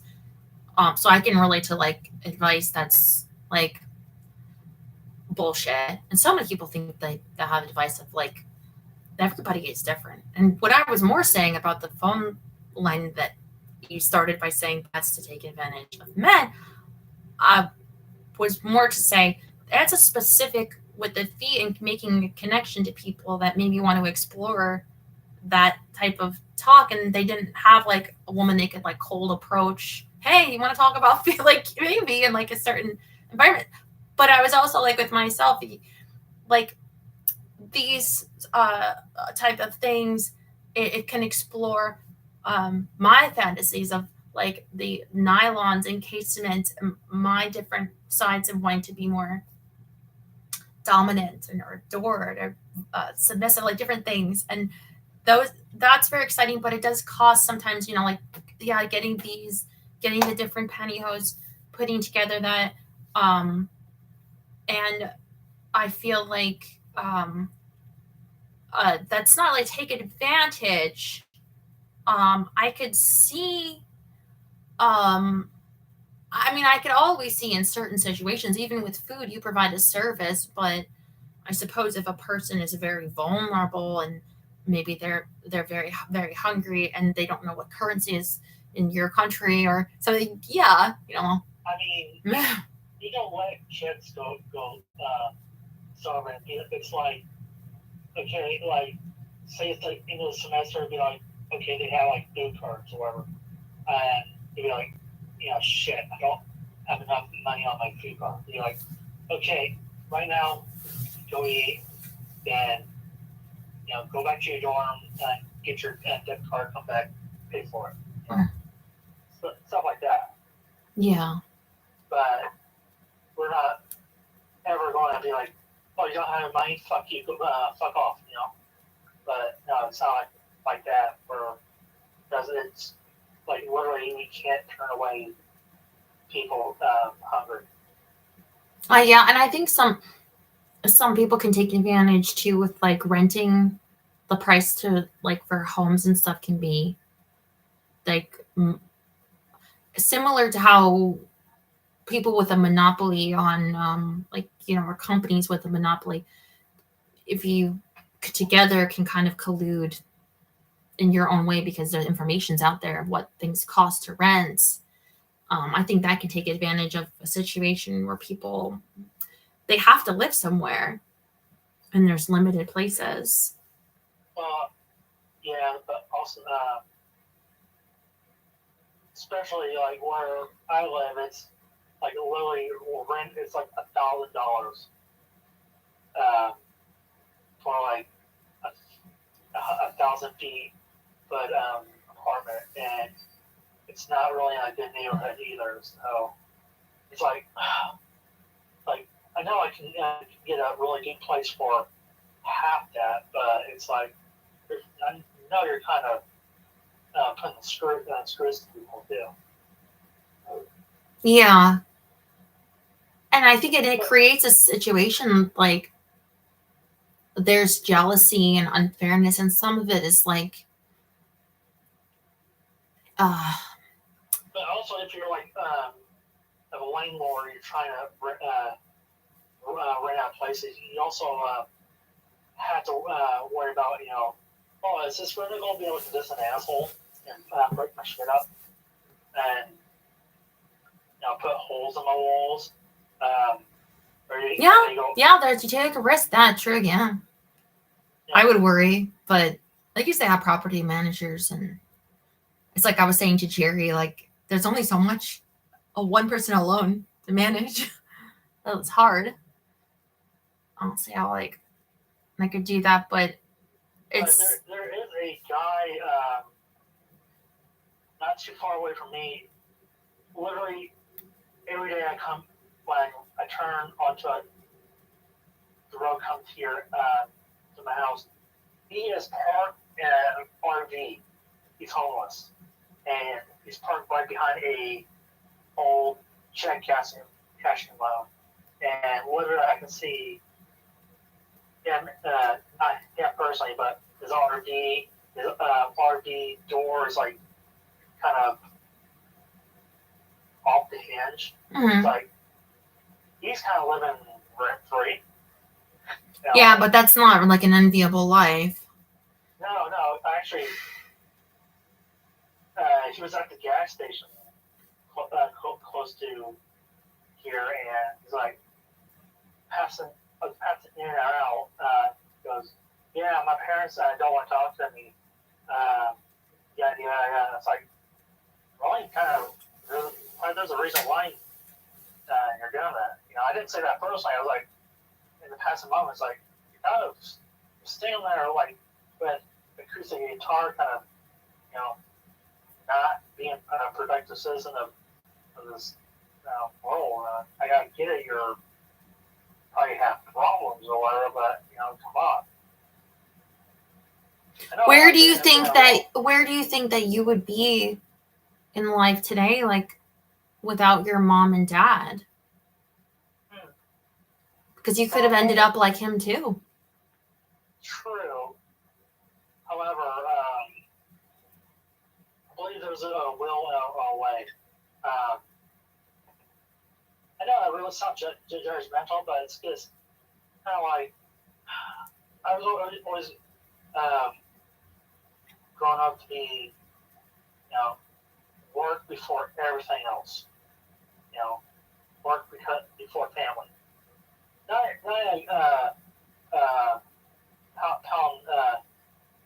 I guess what I'm trying to say is you really got to work really hard to have the good stuff in life. And it just, when I see that trailer every day, it's like you could literally have a little better place than being an RV. And I've seen, and that's especially in winter time in Illinois, it gets down freezing temperatures in January, February. It sucks. And like literally, you could have gone to a shelter or even make up with your parents and be warm and like see your place. The doors is off the hinge. We literally went 180 our topics right now. So if you had to start like right now with nothing, what would you do? Assess the situation and go from there. Assess this.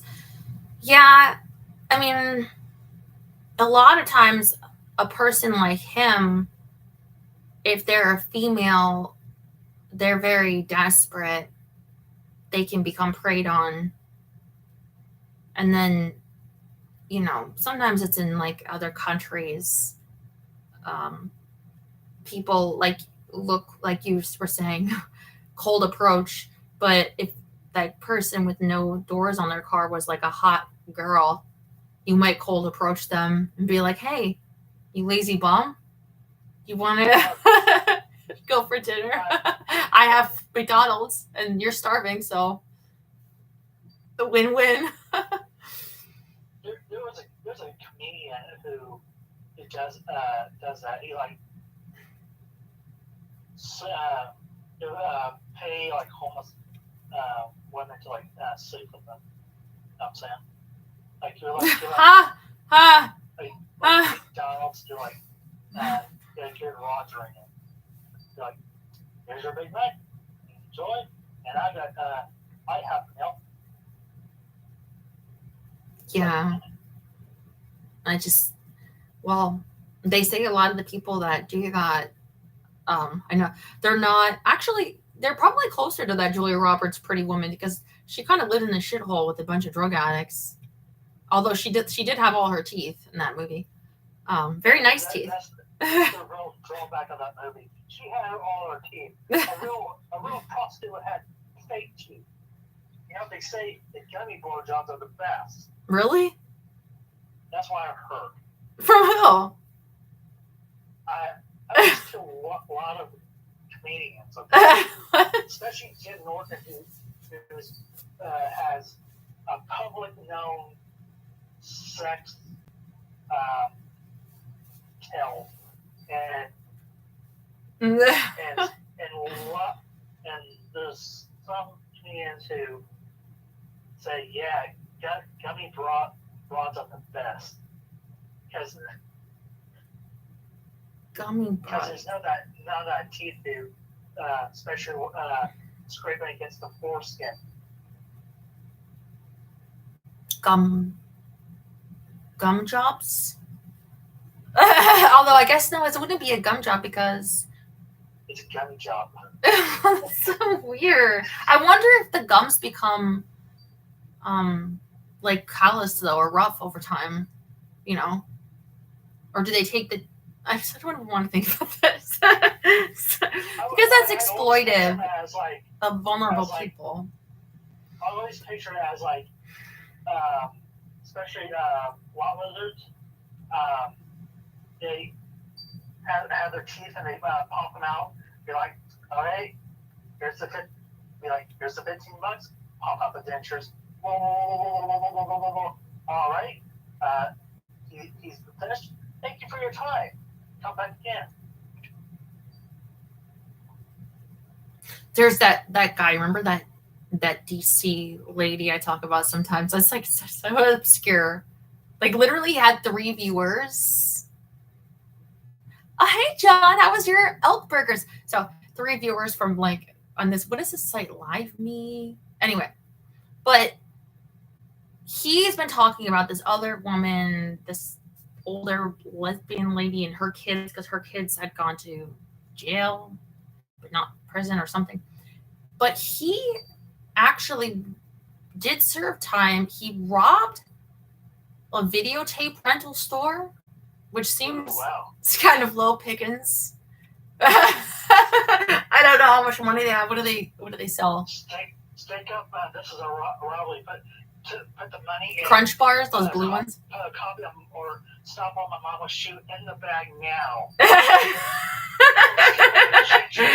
I think they were closed. Like I don't know, but so he robbed this video rental store supposedly, and he has the record for it. But then it got expunged. But there was something like. But the comparison was how he's comparing himself with this woman, her parenting. What about her parent? Like basically, sometimes it's by sheer luck that one person, and sometimes it's worse than sheer luck, but ends up with a record and another doesn't. You know, I'm not trying to bring Trump into it and say there's selective prosecution. I'm just like, what's like a hot story people would see right now? But you could pick like anybody, like a bias, and say, okay, but so many wealthy people with fancy suits and fancy houses commit crimes as well, and because of connections or whatever, like would keep them, you know, their kid being able to have a lawyer, the dad represent them or something, and the other person not, he could have ended up there too, you know, in a different timeline where you just change a couple things like the sperm they were born to or whatever, you know? So, it's kind of like, yeah. It's kind of like a former LA Raider, Todd Marinovich.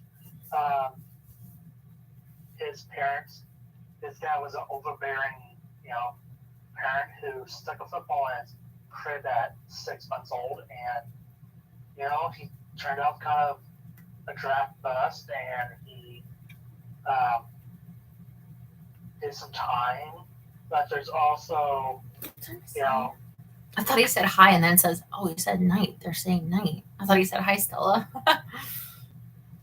but there's also the other flip Oh, it's of Gilbert Arenas, who did bad things as a youth, and yet he came out at the other end not as a bad guy, because he not saying he was born into the world, but it's kind of a tricky situation of parenting. You know, you can be a really great parent, you can give up all your kid everything you want, and still you can be a little asshole. Yeah. I see that every winter.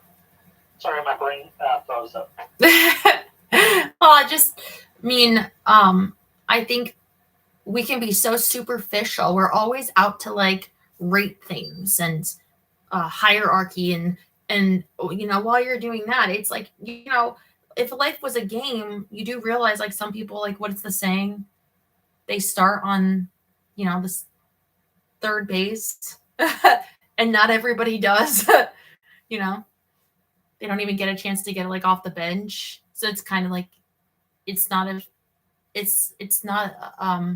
a hierarchy based on merit like we'd like to pretend, because it makes it feel more fair.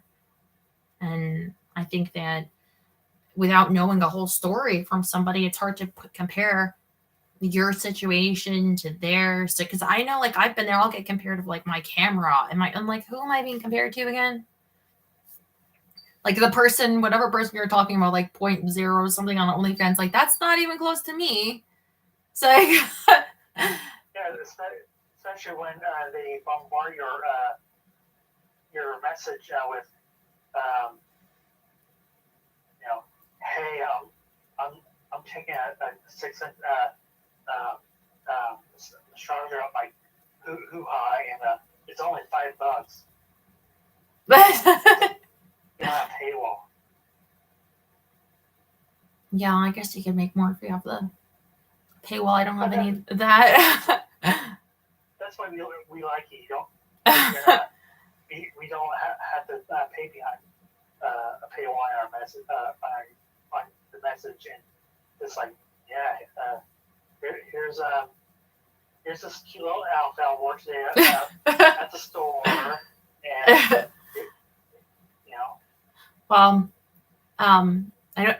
I've never followed anyone else. I can't compare myself to anybody else. Only to say like, well, if I'm assuming if it's that point, so like they do it based on money. So when I'm saying I'm not that low percent, it's like I don't make anywhere near that. So to compare for me to like all of this stuff, like I just fund this with the support that I get, and I can have like the boots and It's kind of like a podcast, you know. What you can't, nobody's gonna beat Joe Rogan. You know, you just gotta be you. You gotta do your own show. Thank you for saying that. That's like, not that, you know, Joe Rogan is the best podcast. I mean, he certainly. I just have to. I was going to say, you know, oh, it's a such and such podcast. Oh, I never heard of that. You know. Yeah, no, but I know what you mean. It's like, do your own thing, because he does his own thing, and you have like, that's how I feel about you. Like you starting, like when you were doing your impersonations earlier of like the old like late night stuff, and I was like, this is like for your show. It'd be so good, because like people will try to get in the way of you doing your own thing, even though I think that it really is the only way to, you know, success, whatever that means, is truly to get in that your own personal creative, like that connection to yourself. Like sometimes Pale will like literally have to go like to a cabin. So I call him the Unabomber cabin. But like, Or I. yeah, oh well, that's true. Ted Kaczynski. But you kind of find a way to hear yourself. I feel like I can get that in a creative, like, focus, like, you really do. And like, I know Terry does meditation and yoga and stuff. Well, whatever it is for you, I think with some people, it's, can I say, like, cleaning their guns or cleaning certain things. It's a meditative thing. And whatever that way is, because it shuts out all that noise. That's, you know, it detoxes the bad stuff. They keep the voices at bay. Yeah, for me, making like this wild and crazy, wild and crazy guy. You know, it's like literally something. It's like. And did you know that Steve Martin was never a cast member? Yeah, I knew that. It was just we recurred a lot. Like, but I thought he was a member of the cast. Him, who did it? Belushi, the wild and crazy guys. Was it? Say again, if you can answer. Well, you were saying a wild and crazy guys, which was it? I said It's Dan Aykroyd. Dan Aykroyd. Okay, sorry.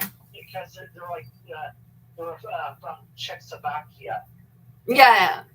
They always try and get laid. Oh.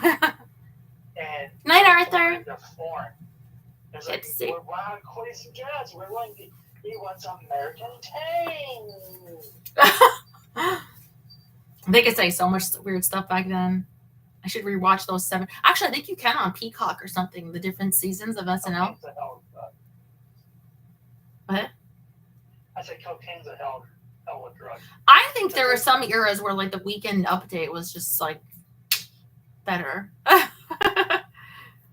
General San Francisco is still dead. No. And now for the party here's Jared Morris to repeat the headlines. Today. At the World Series, at the World Series, the mean machine. Yep. Although, you know, they do the presidential impersonations, and sometimes like I don't even know who they're doing, like who it is, and I'm sure it would like throw me off, you know, like if they could do a Carter impersonation, but if I don't know how he was at that time, or like Bush. Carter, then Reagan. Yeah, Reagan. Yeah. Dan Aykroyd did Jimmy Carter. He may have done Reagan, but a lot of those guys left when Reagan came into office. Dana Carvey did Bush when Dana Carvey came in. One of those 80s Saturday Night Live episodes are kind of. I was loving the new SNL like lineup, but then the writer's strike, it's like no more. What happened? No, it's still going. I found Al Jean on Twitter, and it's like, yeah, we're still picking outside. It's like, good luck with that. You know? Yeah, I mean, when you think about it, though, that's how we have the rights we have today. I mean, I was saying the other day, like, think about in your job, right? There are rights that you have, like, even just like your breaks and stuff, like, you wouldn't have. It was just sick to think about, but. Like, even when I worked at Target, I got a 15-minute break and a lunch. But, like, you're working at fucking McDonald's. Here's a scoop for you folks. Those workers only get 20-minute lunch breaks. So, this next time you're in the line at McDonald's, just so you know, they're only getting 20 minutes. 20 minutes. You ever see from like that I think it was from the Gilded Age special with Ken Burns on PBS, and he talked about the railroad strikes and how, because back then, you know, they would like live there, and maybe they still do, but that when they went on strike, the striking workers would literally shoot and kill the people that the railroad might try to get, like labor that isn't union then, or what, like, it's like hardcore shit. Like, can you imagine, like, the writers are on strike from Saturday Night Live, and so they take out like a double-barreled shotgun and start killing writers. I'm sure it happened. Going to write on NBC, like, oh yeah, it was like, but that's how they got through that violence, you know, that's how they got what, you know, because can you imagine the railroad workers being treated that way and everything else? And then later on we can say like, oh, that's horrible, but then we benefit from certain rights that also you have to look on the other side of this. Are minimal. My dad worked at McDonnell Douglas in St. Louis, and that was a union job, and literally every summer they would go on strike, and my dad would not have income, not coming in. So that's also hurting it. You know, unions are good and they're bad.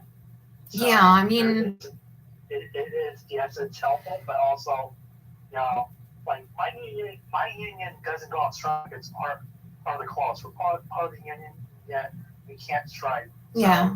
But like literally when McDonnell Douglas Boeing when my dad was working for them, like literally every year be like, okay, it's about late May, early June, they're going to take it outside, and the only people who are getting paid in that kind of line is the union reps, and so yeah, but I mean, it's like what they would say, the auto workers, right? Like in the 80s, they owned Detroit, like you could go wherever, like the restaurant, the strip club, you got your family, your life is good, like, but you got more and more, and I guess, you know, as memory serves from what I've seen, they felt like, what are you going to do? Go somewhere else? And then they did. And I think quality suffered, but it did get to the point that it was like the unions had so much power that there needs to be a balance, I guess. And, you know, I feel that way right now too with like work from home. Like people should strike or whatever for their rights, like you do for having a voice, you know, the actors, whatever it is.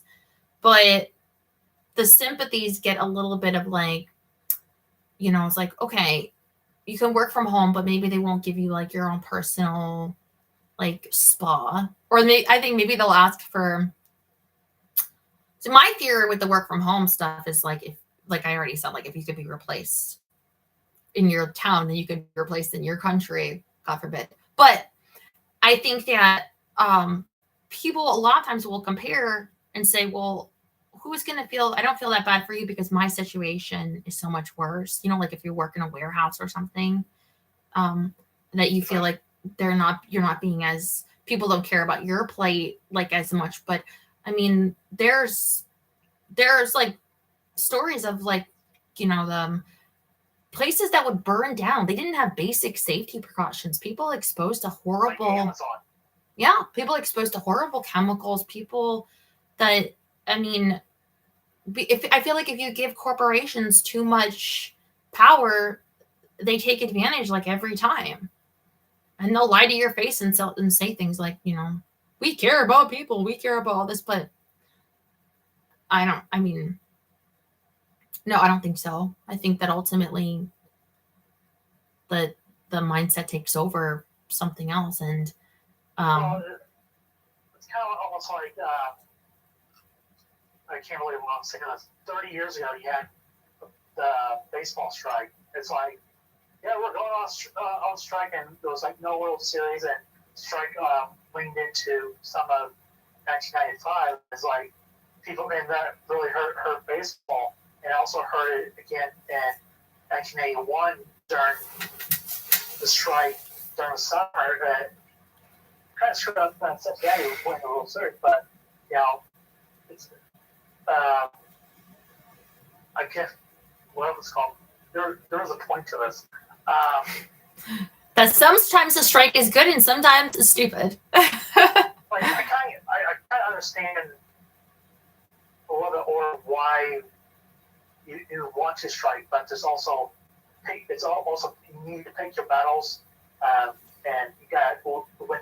You gotta lose to win sometimes too. Well, but here's something I would say, like with the railroads, I don't totally remember, but like a stable job and some type of insurance. I feel like insurance and everything is so important. Like they'll make you have like, you know, driving insurance, you want insurance for your home, insurance for your health. So why wouldn't you want, like with your job, some insurance that you, I mean, this is the livelihood to take care of your family and yourself. And I mean, to think, yeah, so these type of like a benefit, like it's kind of, I think, and I don't know that we've ever gotten to a place, like if anything, we've gotten worse, I think, to a place like there's less pensions and stuff. Because I was just thinking, I don't know that we ever gotten to a place where there was a fair amount of insurance in your future and your commitment that if you put into a job, like you were saying about the homeless guy, like if you commit that you'll get equitable back, like you know what I mean? Like you can see a path. And I feel like if any path people can see is like they'll be replaced by robots as soon as possible. That's not a lot of insurance there. Okay, I think I remember what I was going to say about baseball. It's like, yeah, sure, you go on strike. Okay, go to the other major league. Oh wait, there's no other major league. Come back. You know, it's almost like the NFL. In the 80s, they went on strike twice, and that's kind of what led to USFL in the early 80s. But it was like, okay, fine. What I really go to Canada, make less money in Canada, where there's a quota system on imports. But yeah, but it's also getting back to work ethic. It's kind of like Doug Brown said in Back to the Future. Boy, you put your mind to it, you can accomplish anything. Look at me, I made a time machine out of oil. I haven't seen Back to the Future. Okay, that's a quote. So yeah. But that wasn't real. He didn't make a time machine out of a DeLorean because time machines aren't real and time travel isn't real. What if it was? If it was, what if think about it? In this timeline we're living in, it was altered down. Somebody went back back in time to alter the past to alter so it's in the future now. You ever think about that? Do you ever like want to go back to the past, but not to alter it? Just to like experience it? Like, I know this is going to sound really lame, but sometimes I wish I could experience going back to like a mall during like a certain time and like going through the store. Like, maybe they could do it with virtual reality as close as it could be, would be easier because you wouldn't have to replicate all the items. But like the everywhere it is, like the food court, the mall stores, the products they had, the smell. So basically, you want a replica of 1983. Whatever, like any year, at any place, at any time, like for whatever person, like for you, it could be somewhere in Illinois at the mall when you were like 16, and like exactly how it was. What? Yeah, it had to be a little bit earlier because of the mall out here when I was 16, almost like same places except a lot less stores now. So we're on my love cups the other day, but that's my point. But yeah, like going back to like I don't know, Like, yeah. The movies that were showing and what that smelled like, they, for me, would be like the jewelry for like girls and what was in style. For you, would maybe be like a Foot Locker or like the men's shoes. I can What everyone was wearing. There must be some way to recreate if there was like videos at the time, maybe when like pop stars would perform there, and really try to like AI, like, yeah, going to the mall in 1983 or something. I just think that would be cool. So like a Renaissance fair is like medieval Europe. It can be like a Renaissance mall, like you know, It's like, I know that sounds so stupid, a Renaissance fair for a mall, but yeah. be like so. Like totally, welcome back to the Renaissance mall. Enjoy your stay. The food court's on the second floor, and down the way you got the theater. Today they're showing Footloose. They're showing Mannequin and Repossessed. By the way, the Gorbachev Mannequin is showing at 3:00. Enjoy.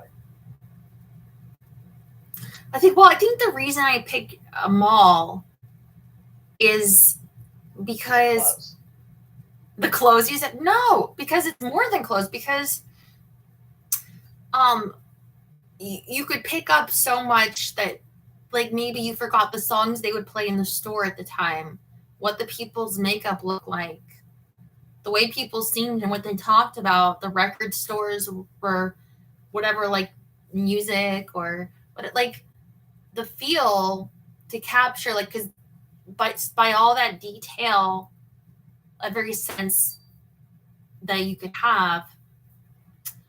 Whereas, like, you know, it could, like a skateboard park, it's so simple.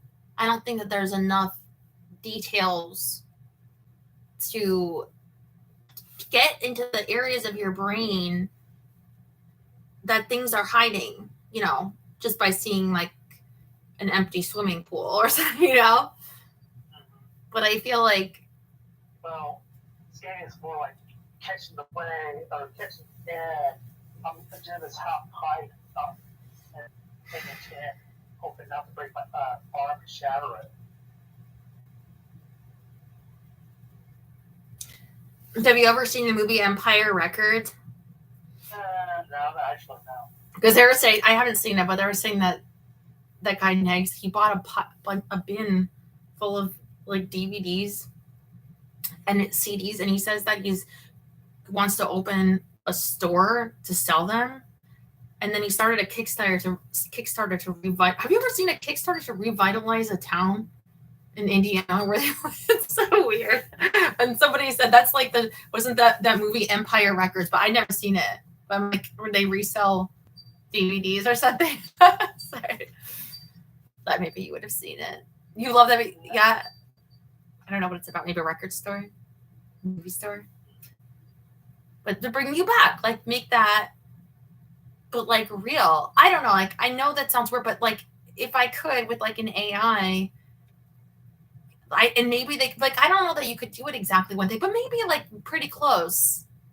The way and you could it would be great to go with someone like remember that like you could go with me in your hometown virtually, be like let me show you this store, and I could take you like with Massachusetts or like my sister or something, and you're like, oh, this is where I got my second hole, my ears pierced, or I don't know. It's gonna be,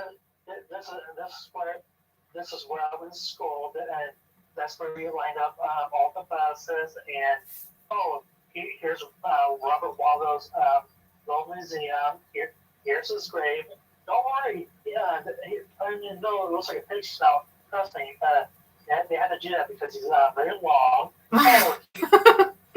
There's Elijah P. Lovejoy's monument. well,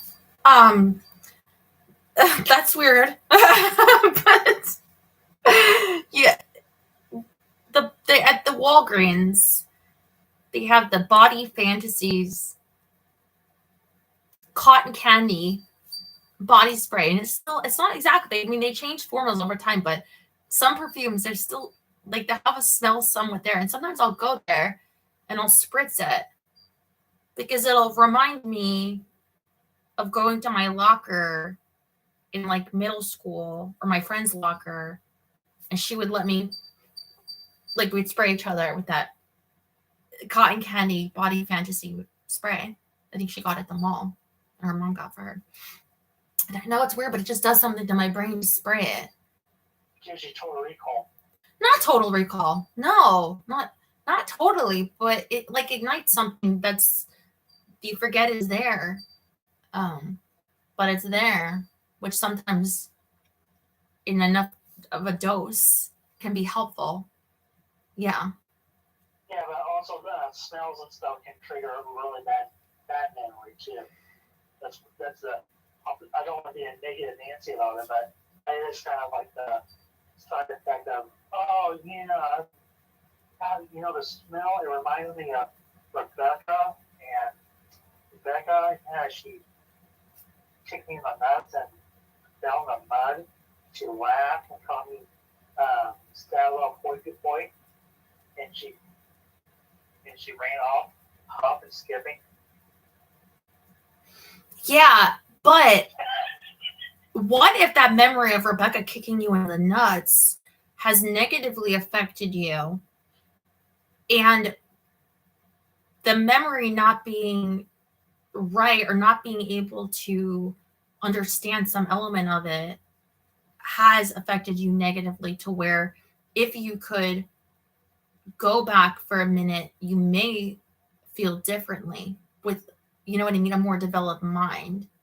And maybe part that's wants like an answer because we as humans, like the machinery that we have in our brain, the connections that we wire, because it's based from, a lifetime of learning and stimulation and feeling experiences, that experience, how it has affected you, that somehow by going back, you could somehow fix something there or understand something that to help now, that sort of a thing. Like Rebecca, if you could understand like Rebecca's snot-nosed bitch, and maybe you're like, you're nothing, Rebecca, and then later on you're like, you know what, I feel better now. Oh, she is nothing because I just made the name up. Well, I assumed that it's a metaphor. I assume that you've never been kicked in the nuts. That's a violent attack. You should not do that. Whatever. I mean, there was a period of time when Blaine Chambeau was style. I tried to read the chat and I'm like, I'm trying to make no sense. But sometimes I don't know how to explain it, but like how they say like fashion. All fashion is influences. Is not just influences, but it's Inspired. closer. Inspiration. References. All fashion is references. So, but when you are referencing something like even just a look, like what I don't know what you're wearing right now. I assume nothing. But like Oh, close. Ooh. in some way, my pantyhose right now is referencing something. Like for you, for me, for why they would make like whatever the look, like, yeah. Like, but so because things can be broken down into these small choices, but they're referencing so much, you know, why our sleeves are this long on a shirt, or like, I think understanding my own references, I think, is exciting sometimes when it comes to me and I remember something. Like even just the other night before I started my detox, or it was late at night, and I was thinking, I had opened like one of these magazines and something inside me of myself, like everything quieted out. And it was like peacefully, but then that excitement of remembering who I am inside, which I'm sure is a reference from somewhere, some part of me that's there that likes this kind of thing, from when I bought it, from why I always like wanted to model and perform. And that inspired part, I think connecting both, there's like a real power there of like what makes us who we are in a, and I think, yeah, you're right. In safer doses, not just like only painful triggers, but just the fun parts of like embracing who we are, the things that there's a photo shoot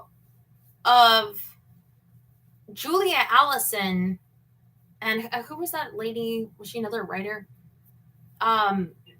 Rowling. No, not J.K. She Gawker, they hired a homeless guy. Really, they did like a boudoir photos. They hired a homeless guy, an older man, and I remember this the other day, how this series of photos had somehow affected me in my brain. That from whenever I first had seen these, I have never forgotten these. And like even when I say like, oh, like an older man, like the symbol, like this was just a homeless person. I mean, they put him in a suit. But just re-seeing that, I'm like, what? I'm gonna find these again. The creative part of your brain, that there's like some seed that was planted just by seeing these once upon a time.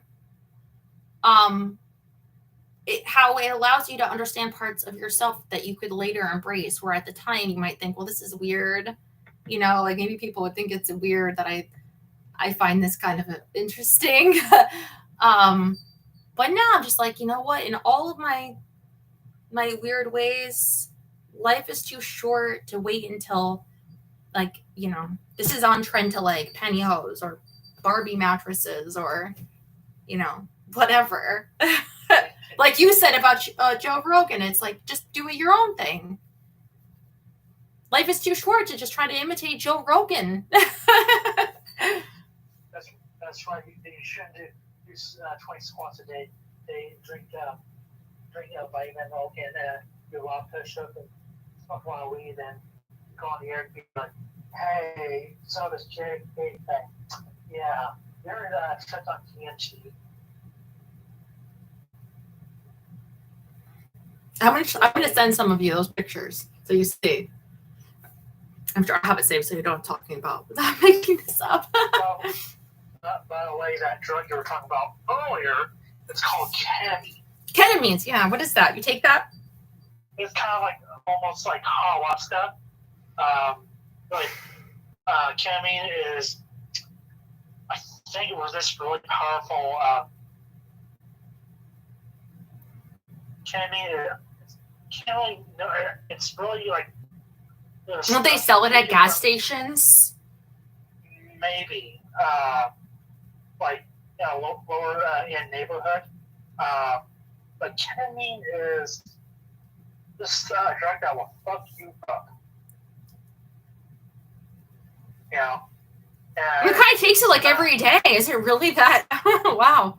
it's really bad. Oh. Yes. I think ketamine is like, don't quote me for the gospel, but it's almost like really powerful cocaine. Have you taken that? No. Then how do you know? Joe Rogan talked about all the time when he was on YouTube before he got his Spotify deal. He'd be talking to like, you know,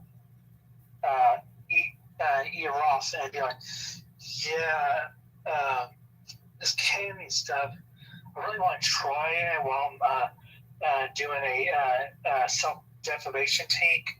By the way, Ethan, you have to try a defamation take trip, man. I was in it this one time. I got to see some stars. Man, it was so fucked up. You know about bears? Yeah, he also had like a really thing for bears for a while too.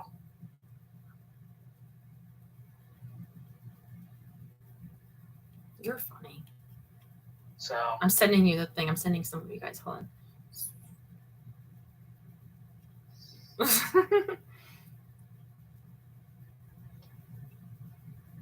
So your mom's calling back. Does that mean you're not going to be able to call me for some more months?